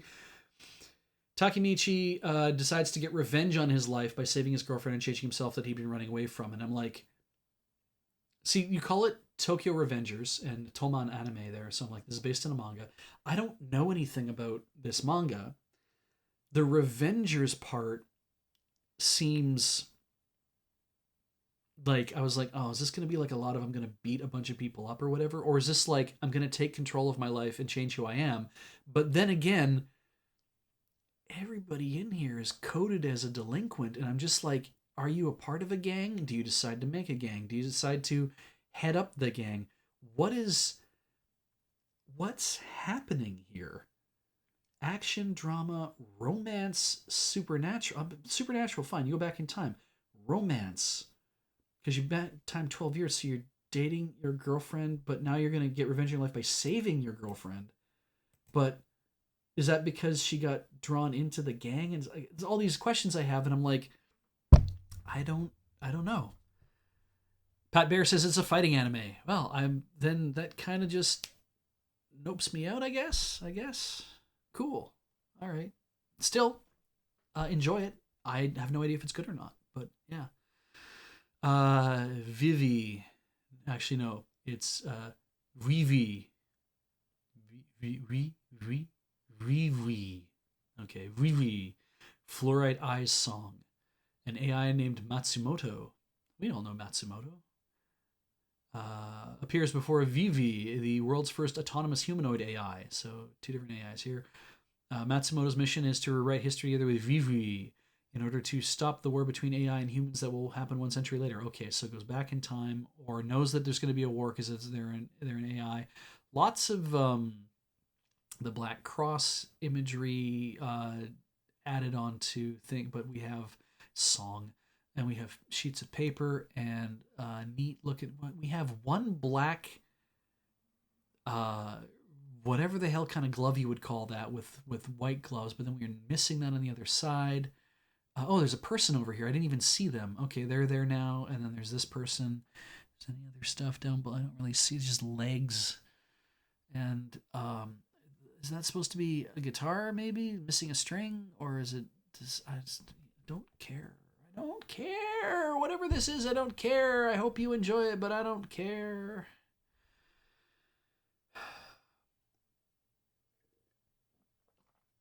I mean, judging from the katakana, um, I'm seeing vui here, right? Vu that's the u, I think, and then modified, which is not a normal thing, but they started doing that to give it. Is that wow? That's not. No, it's ooh, right? God damn! I always have a problem with the ones that look like this, so I might be wrong, but they're the same characters twice. So, yeah, yeah, VV. The e there is the modifier to make the oo into e. Re. So, yeah. I guess it's a sleeve. A sleeve glove, just a sleeve on its own. But anyway, cool. Rolling on. Yokai Watch. Eighth Note is a sequel to Yokai Watch. Quarter Note, just Yokai Watch with a bang. Apparently, okay. Yokai Watch. I guess level 5 is still doing stuff. Good for them. Yukoku no Moriarty. No, I didn't. I gave up on anything that's Sherlock Holmes themed until I get the Greatest Detective. So, or Greatest Attorney. That's what I'm waiting on. So, didn't watch that. Shame. A lot of production IG stuff coming out that I don't give a crap about anymore. Oh well. Zombieland Saga. Didn't watch the first one. Not watching the second one. Hey, look at that. If you're gonna plow, go deep. Neat. Thank you for that, Annie Chart. That's some good stuff. Akachan Honbucho. Centers on Takeda, the 47-year-old general manager of a company who one day turned into a baby. Despite his mental injury remaining the same, the antics of him and his subordinates. Okay, cool. The baby is a general manager. Probably not going to watch most of this stuff. Dinosaur Beauty. Doskoi Sushi Zumo. I bet you that's going to be fun. Which sushi ingredient is the strongest of all? Oh, I see. Cool. Ice cream. Yeah, that's Aisukurin. Ice cream. Shikaru Neko. I see. So manga creator agency WAP Shikaru Neko Angry Cat characters getting a mini anime. Whatever. Uchu Nanchara Kotetsu-kun. Okay, cool. Animal Space Academy. That's cute. Washimo 9. Sure. Right. Are these shorts? Oh, they are. Okay, good to know. Yakunara Mug Cup Mo, or Let's Make a Mug. Oh, cool. Thank you, Pat. Because I'm gonna watch this. I was like, what's this about? Thank you, Pat. Let's talk about this. Let's Make a Mug 2 is 14 minutes of animation and then 9 minutes of live action footage of the voice actors exploring the town it's set in. Crunchyroll sub both parts. Awesome, cool, rad. Very kind of mixed media, I guess, much like Gal and Dino. Yeah, interested to see how this plays out. This is tourist anime. They moved to Gifu Prefecture's Tajimi City. So somebody new has moved in. They get to act as the catalyst, the protagonist, to learn about a whole bunch of stuff. Oh, look, she learns for the first time her mother was a legendary potter. Neat. She's pulled into the world of pottery. Awesome. And apparently in Tajimi City, pottery is it's like their thing. It's something important to that city. So that's going to be a thing. So anyway, and also we got that dead moms thing going on too. So cool. But yeah, I am watching that, or I'm hoping to get a chance to sit down and watch that. Yuki Yuna wa Yusha de aru churutto. If you watched Yuki Yuna wa Yusha, here is more of that. Cute. And let's move into the leftovers. Back arrow, no thank you. Kintamani dog, nope. Kunu desu ka nanika. I was surprised actually when I found out this was getting 24 because they literally, like, the name of the 13th episode was "Our battles are just beginning," or whatever it was. My battle is just beginning, and I'm kind of like, that's how you end a manga. That's not how you start or do it in the middle, right? Like, I'm like, that was quite funny, but I thought that was the end of the series. And it's like, go read the manga if you want to find out more about all this bullshit. And it's like, no, that just means this. So here we are. They're continuing to do that. And I'll be watching more of it. Nanatsu no Taizai, again, wasn't watching that. Okashi na Sabaku no Suna to Manu, I did not. In episode 9 of 50, so this is going to be on the list for a while. Movies. Hyakunichikan Igita Wani, something about crocodiles. Oh, living a normal life. He's about to die in 100 days. Ah, it's so cute.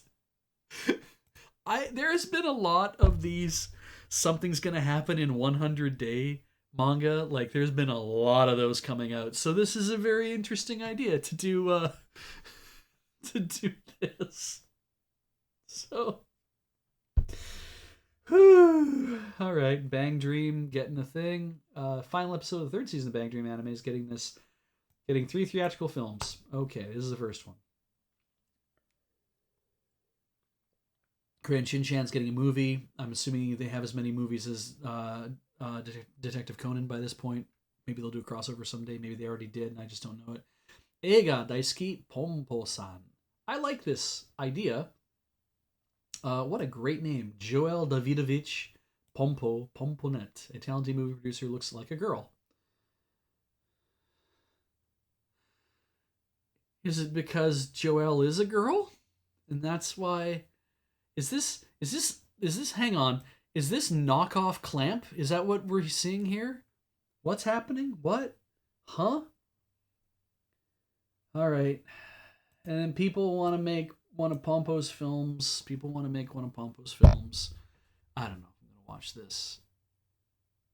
Moving on. Fate Grand Order. Thank God. I need I need to watch the second part of a 2-part anime film of something I've never seen before.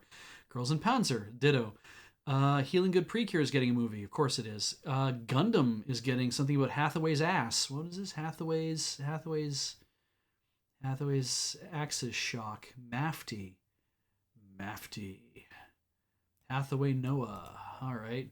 And there's a dude named Kenneth Slegg and Gigi Andalusia. It would not be a Gundam show if any one of the names made sense. They should all never make sense. There's a reason why in Zeta they're like, God, calling him Char Aznable was just not good enough. Why don't we call him Four Vaginas?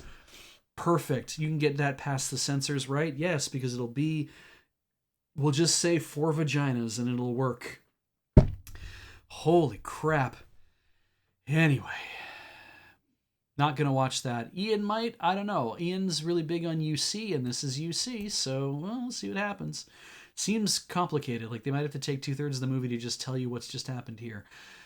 And then Gigi Andalusia shows up. So, anyway. I'm sure it looks great, and I'm sure Sunrise is definitely going to make a lot of money off of it, and it's probably going to be fun.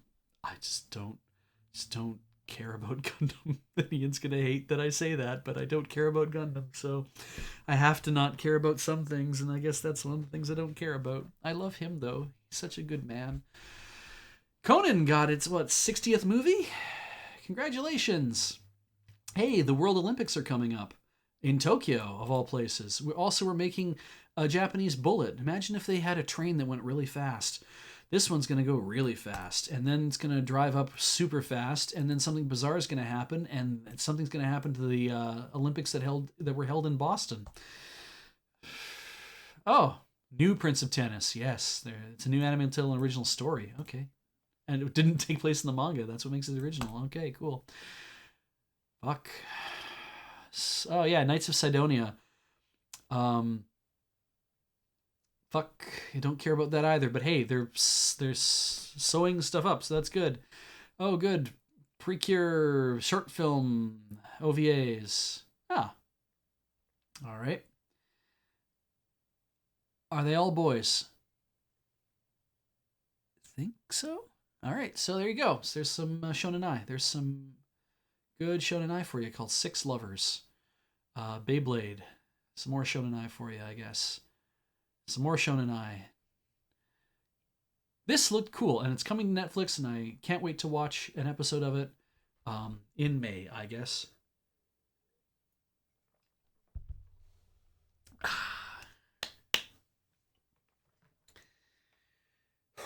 It just looks neat. Like, thousands of years in the future, a city known as Eden 3 is inhabited solely by robots whose former masters vanished a long time ago. Maybe they were robots, maybe they were humans, who knows? But former masters. Um, they awaken, these two farming robots accidentally awaken a human baby girl from stasis and questioning all they were taught to believe that humans were nothing more than a forbidden ancient myth. Together, two robots secretly raise the child in a safe haven around Eden. I think this will be really nice. It might be 4 1 hour episodes, might be 4 20-minute episodes, it might be 4 3-minute episodes. Like, I don't know. I kind of look forward to seeing it. Because it also, part of this too is like, boy, the pandemic has put me on a YouTube diet. Holy shit. So I'm like, is this 12 minutes long? Do I have time in my day for a 12-minute video? I don't know. Maybe I should watch this 8-minute video instead. Yes, that's good. Okay, well, I've watched 3 of these 8-minute videos by this one person, and they don't seem like a piece of shit. So maybe I'll watch this 12-minute video they've made. Oh, but they made a 27-minute video? I can't watch that. I don't have time for 27 minutes. I'll watch 4 12-minute videos. That's perfect. Hands up, everybody at home who's been having the same experience as me, because I feel like we're all doing this these days. So, yeah. But yeah, 4 episodes over in a hurry. If I don't like it, I can also just stop. I keep forgetting that's the thing you can just do, is just stop sometimes. We're going to stop doing this pretty soon, too. It's almost midnight. This is a sequel to Etotama. I don't know what any of this is about. Right? The seemingly eternal cat and mouse battle has ended. So is this Tom and Jerry? Is that what's going on here? She is literally making Neko paws to go with the ears. Like, it's she has a tail. Okay, never mind. This one also has a tail. Are you also a cat? You have to take off your hat. Look, you have to tell me if you're a cat. It's the law. Otherwise, it's entrapment. It's encatment. The seal has been broken. The time has come. God, I am looking forward so much to a Machikado Mazoku sequel. I know it's coming. I know they're making a second season of the anime. I cannot wait. I think I ruined it for Heather by telling her that there's like Yuri subtext in it, and she's like, "No, why did you have to go insert your weird shit into, like, you always watch the Yuri stuff?" I'm like, "Yes, I know." She's like, "I don't care if it's Yuri or not, but why'd you have to start telling me that it's supposed to be when I can just let the story tell itself?" And I'm like, "Because I'm a piece of shit, apparently." She's like, "Just let something be the way that it is." And I'm like, "Yeah, I should just let things be the way that it is. You're right." It's a view into my life. So, anyway. Yeah, Machikado Mazoku is where one of the girls is from the descendants of demons, and the other one is a magical girl who has to sort the demons out, but they end up becoming good friends. Super friends. Anyway, this I don't know anything about. But I think it's a movie. It's 1 episode, and it's a sequel to something, and I didn't watch it, so I should just move on. Right? Yes. Godzilla Singular Point. I think this is Anno's music, full of various tunes. I think this is or no, this is different. He did the Shin Godzilla. This is a comedy. Yes. Sold. Okay, great. And it comes to Netflix too. Makes it way easier for me to deal with. I can't wait. Yeah, Ian's waiting to see this. I'm waiting to see this. I think it'll be a blast. I mean, God, sure. And if it isn't, it's Netflix. I didn't pay anything for it. I am paying for it. Okay. So, I swear this is under movies, but I don't think it is. I don't know if it's a short. Are we in shorts still? I can't remember if I left shorts or not.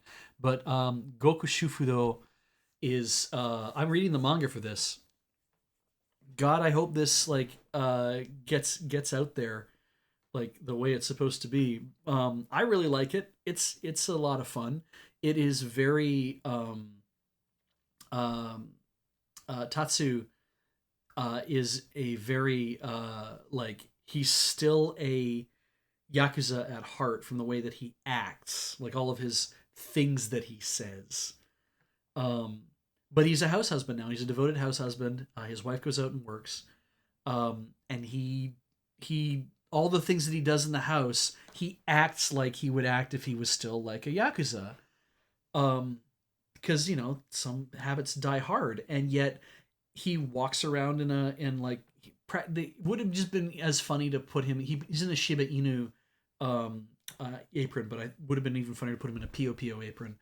Um, and he's just like they're always like he's out on the streets talking with like old ladies and stuff. He says the most like sinister shit, and everyone just kind of thinks it's weird that he said that, but it has everything to do with what he's talking about. Sometimes he'll just like he'll be talking to himself about like doing the laundry or like cleaning up the house and getting all the dust out and stuff, and he acts as if every part of it is prepping to do stuff uh like for the yakuza, right? That he's gonna like off somebody or whatever. And yeah, he's actually really damn good at his job. He totally devoted himself to being a really good house husband. He does all the cooking, he does all the cleaning.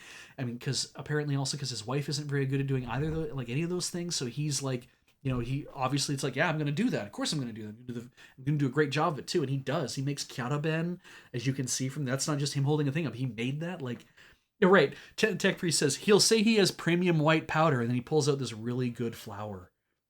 Like everything is entendres. It's so good. Dark Morford says, I imagine Ian has this on his list. I don't know, but I know Corey would. So Corey, I think, was the one who either mentioned it to me or I mentioned it to her when she mentioned it to me. Like we both mentioned it to each other at the same time, I think. But yeah, and he doesn't hear himself when he talks. He doesn't realize he's doing anything out of the ordinary. He's just kind of this sinister looking dude. So yeah, I think it's going to be a blast. Hitalia, great, have it. I guess I don't know. I didn't. I hey, when this came out, I wasn't a 16-year-old con scene girl, so I don't know anything about Hitalia really. I just know they're all supposed to be nations who are silently fucking each other. I guess they're all boys who like to kiss. If I'm to believe everything that happened around me at a convention, that's what's going on there. So cool. I mean, I'm the one who's sitting here being like, no, seriously. And the demon girl next door, the two girls want to kiss each other. I'm the one doing that shit. So, I'm not blameless. I'm not without sin here. So leave me alone. Moving on. Isekai Mao Toshokan Shoujo no Doi Majutsu Omega mini anime. I didn't watch the thing. Oh yeah, Tomozaki-kun's getting OVA. We don't know if we'll watch it or not. Kind of seems like maybe we should, but it's like unaired episodes. I don't know. This sounded really interesting to me. Joran, the Princess of Snow and Blood. Sounded interesting to me. I just didn't really like reading it. Year's 1931. Okay, interesting. Prince Tokugawa Yoshinobu is 94 years old and holds absolute control over Japan. Sure, that's the whole Tokugawa shogunate, the end of that kind of thing, I guess. The Meiji era culture can still be seen around the city, but scientific technology and Japanese esoteric cosmology, onmyodo, are also developing, exhibiting a sense of modernity. We mentioned one, but then we mentioned the other and put them both in the thing of sense of modernity. So that's interesting. So there's some magic going on here, supernatural, as they say in the thing. Yet lurking behind the glitz is Kuchinawa, a dissident group planning the assassination of the prince and effectively the fall of the regime. So this feels a lot like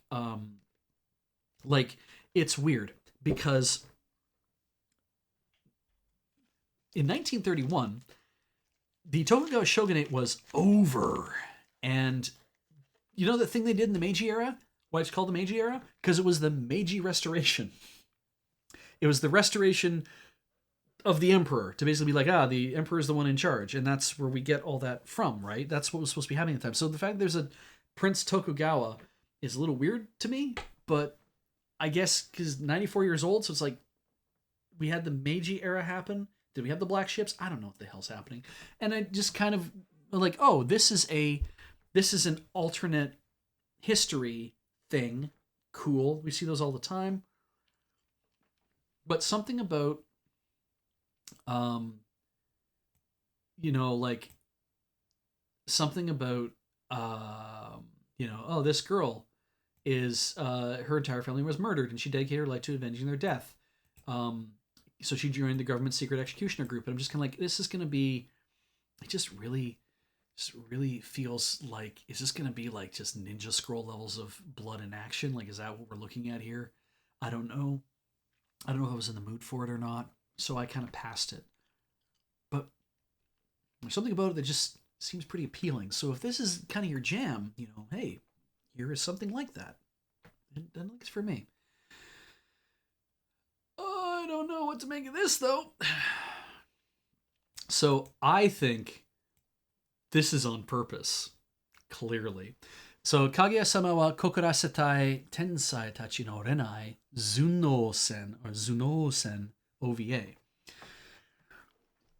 So when I see the word darkness come after the name of a thing, I assume that's a poke at Turaburu darkness. So they're making an OVA, and I'm like, okay, was this a crossover with Turaburu darkness? I don't know.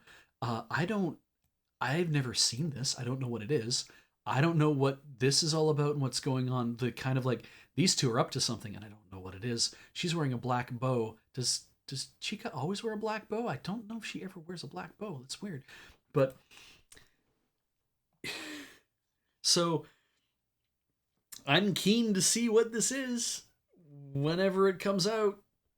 One episode, so it's a single OVA, so that'll be wild. And frankly speaking, I like, this is such a fun show and a fun universe that, yeah, you want to do spin-offs and this kind of crazy shit. I'm all for that, because the characters are a lot of fun, and I'm all down with that.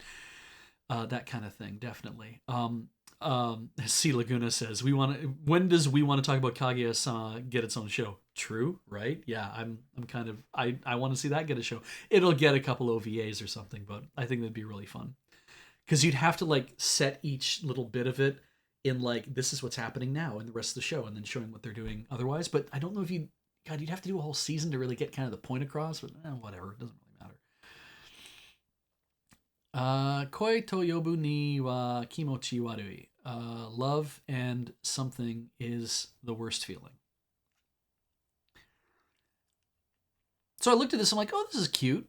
Reminds me of some stuff. And then, like, one rainy day, salaryman Amakusa Ryo is saved by a high school girl he doesn't know at the station. He later finds out the girl is Arima Ichika. I guess that means something. Ryo is somewhat of a womanizer, and to repay her for saving him, he suggests giving her a kiss, or going on a date with her.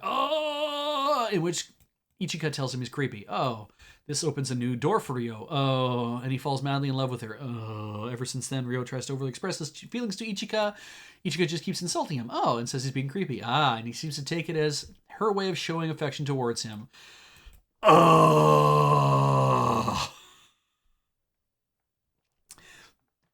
this had better be real fucking funny, because everything about it is just like, no. Based on a manga. Does anyone in the chat want to cop to reading this manga and tell me if it's actually any good? Because I have read some stuff, like what's the one about the rain? I think they even made the anime out of it too, didn't they? Christ, I remember it having an anime. The one about the girl who gives up running in high school track because she injures her ankle, and she ends up getting a job at a restaurant, like a Famides, and ends up falling in love with like the 40-year-old manager who has like a son and ex-wife and whatever like that. And he's trying to be an author, and they both like to read, and he's kind of uncomfortable by the idea that she's in love with him, and she doesn't want to give up on the love and whatever. I can't remember what the hell this is called again. Ameto something. I can't remember what it is. I started reading because I'm like, oh, this will be interesting. It's a drama and whatever, and be kind of cute, but we'll see what happens with it. Because the May December thing, like I normally don't mind so much either, and I normally don't mind this kind of thing, where it's like, oh, it's a guy who's older attracted to a girl who's younger. I'm like, okay, sure, whatever. Let's see how this plays out.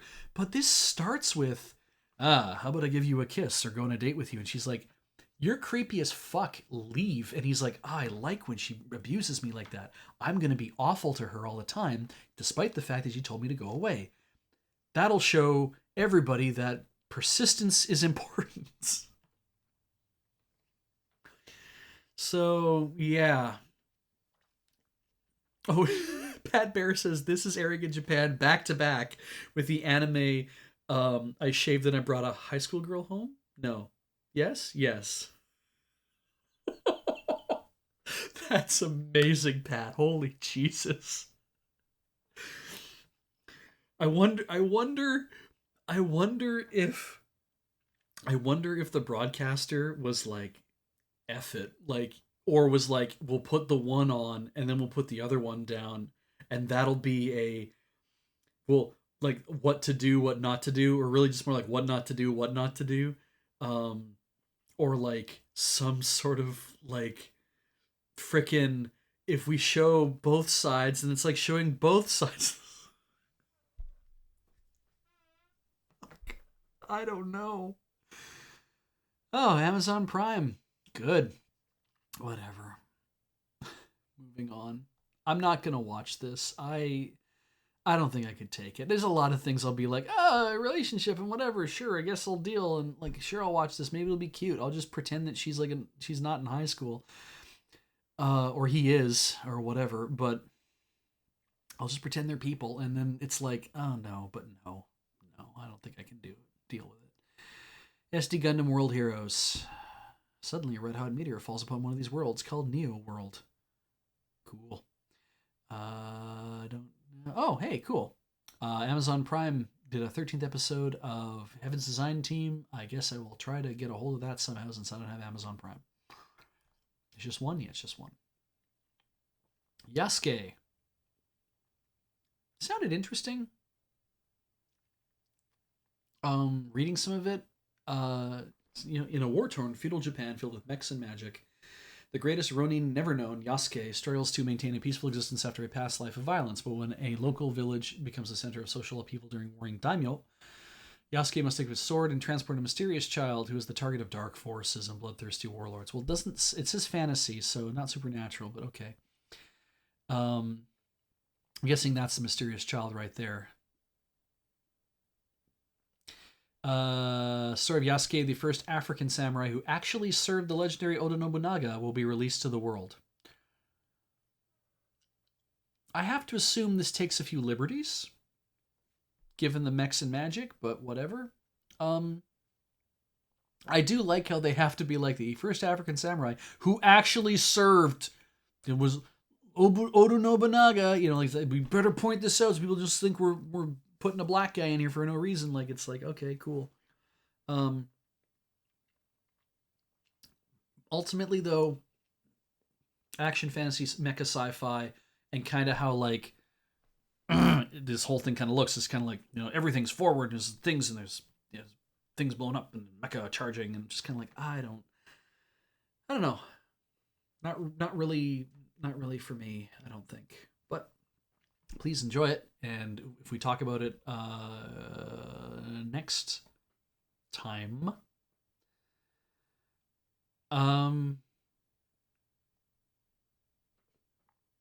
then we can hear about it. Well, if anybody else watched it, sure.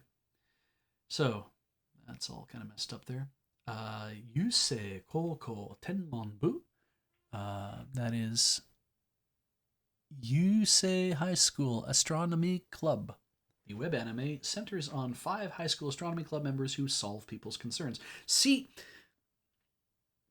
wasn't that Bishonen Pretty Boy thingo? Wasn't that the mystery solving hot boys club? Wasn't that was that it? Is this not the same thing? It's not the same thing. Whatever. Doesn't matter. Probably not going to watch that anyway, but it is a web anime, so I guess you can find that wherever your finest web anime are sold. That's it. And that takes us to exactly midnight on the nose. Night smash. No, that is the that. Thank you everybody for showing up.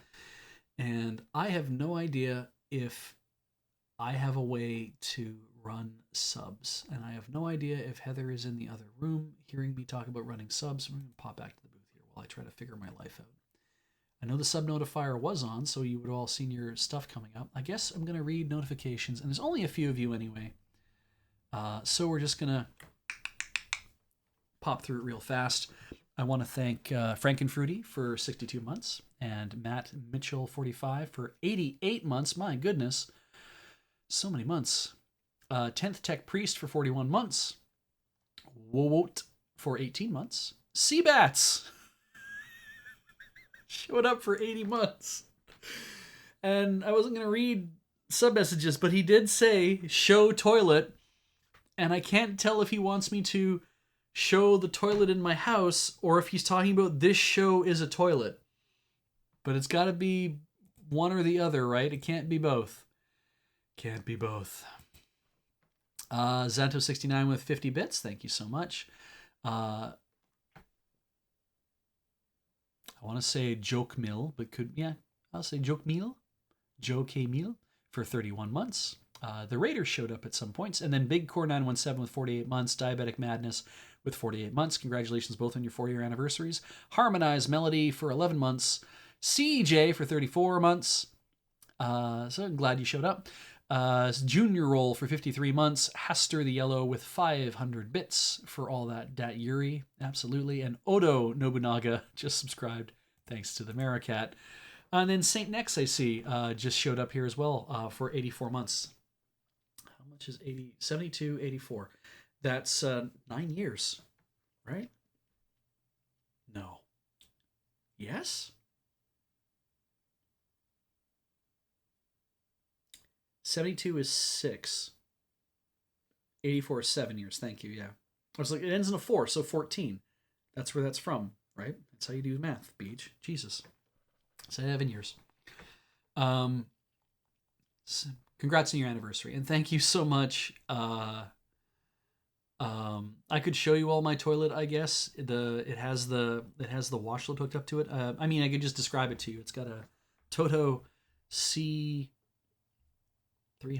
was it? I can't describe it to you because I can't remember which one's on there again, but it's the nice one with the remote control that I have mounted on my wall. And it's fantastic. I want to thank everybody again for subscribing in bits, obviously, here on Twitch, but also for anybody on YouTube. You can go to our main channel, youtube.com/loadingreadyrun, and you can join the YouTube memberships. Costs you a little money, but that's an alternate way to support us if you're feeling that.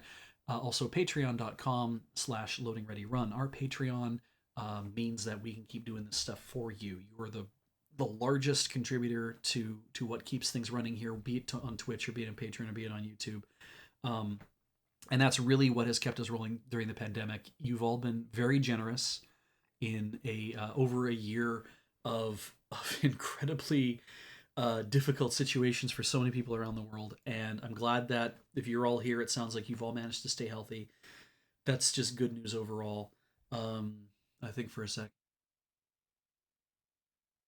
What else?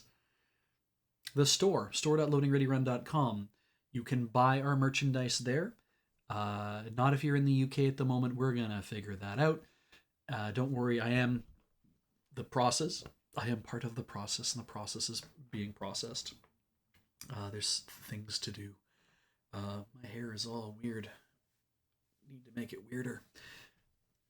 But yeah, it's we've got we're 4 minutes past midnight. I could go to bed, or I could just sit here for 2 minutes to see if people want to ask me questions before we hang up this this whole thing.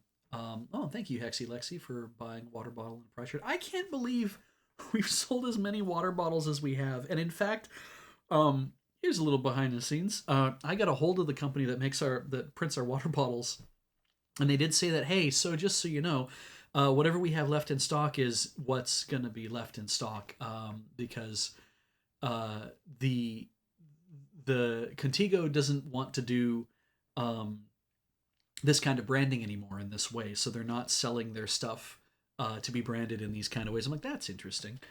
And so it's like, so whatever we have in stock for whatever we have in stock for blanks, that's what we have. And if you want it, then you'll have to order them. And I'm like, okay, well, I've already had to do like I think twice or whatever already. I had to go get like refills on stock because so many of you kept saying I want a water bottle, want a water bottle. Um, and so basically, once they are out, I will be unable to provide those water bottles. I think because I don't know if we'll be able to find another provider that can actually print at the quality that they're printing at. Because I had to shop. Holy crap! Um, so print at the quality they can print at, and also have those orange bottles in stock. We might have to just. I don't want to change to a different color. I don't want to do any of that if I can help it, because it's too hard to like decide like what's happening. So if you do want one, or if you are hoping to get one in the future and we've run out of stock, put your name on the thing. And again, if we have enough to do, if we have enough to do another order, then I will order more, and they'll be like, I guess this is what we have now. So don't worry about if you don't want a Road Quest water bottle. If you want to wait and see what we end up doing in the future for other things, I don't know if we'll do another bottle or not. I don't know if we'll do any other sort of like drinking things or not.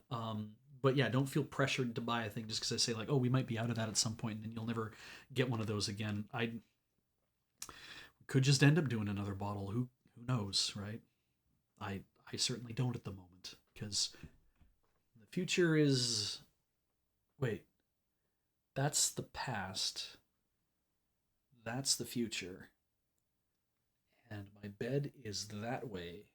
So I think that's what I'm gonna go do. So yeah, have a.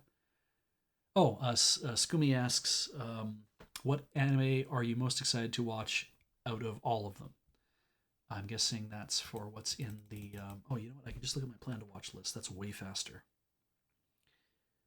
Anime plan to watch. I mean, Fruits Basket the final is kind of right up there because I really want to see how it's going to end. Um, but right, I was going to drop this. I think. Oh, we can come back and drop that in a second. I'll have to do that all right now. I mean, the Kabaddi one. Oh no, you know what it is? It's Super Cub. I'd have to say Super Cub's the one that I'm most like. The Kabaddi one is up there, yes. Super Cub's the one where I'm like, I think that's the one that I really do want to watch. Seijo no Marioku wa Banno Des sounds interesting too, and so does Odd Taxi. So I'm kind of into that thing. The Shamisen one, Mashiro no Oto, of course, I'm also excited for that. And Nagatoro-san and Goku Shufudo, like both of those are like, yes, I'm kind of waiting to see all that. And Dragon's House Hunting, like, yes, all these things that I've mentioned, I'm kind of like, yeah, cool, this is the thing. But I think Super Cub's kind of the one where I'm like, I just want to sit and just watch something that's like, it's just girls having hobbies and having a good, safe, fun time and not getting into too much trouble and just enjoying having a young life and doing things. And I'm like, yeah, that sounds good. That sounds good. So Super Cub is kind of my hoping for the thing. We'll see what happens. So, oh right, the Coffee with Surge coffee mugs. Yes, those are also right. We did do. We have 3 drinkware. Right. It's like I know we have a 3rd drinkware thing. I can't remember. It was a Checkpoint mug and but yeah, that Coffee with Surge mug is legit. And I am glad that you've all had a wonderful time tonight because it sounds like most of you did. So take care. Stay safe. Stay healthy. Please wear a mask. Stay inside as much as you can and stay away from people who are not taking any of this seriously because Jesus, we're finding there's more and more. You guys in the States got so hit so hard and now you're getting your stuff back, but even up here we're kind of like, oh God, why are we still, oh God, that's fine. We're going to be fine. We're going to look after each other and take care. And I want you to do the same thing. Have a good night.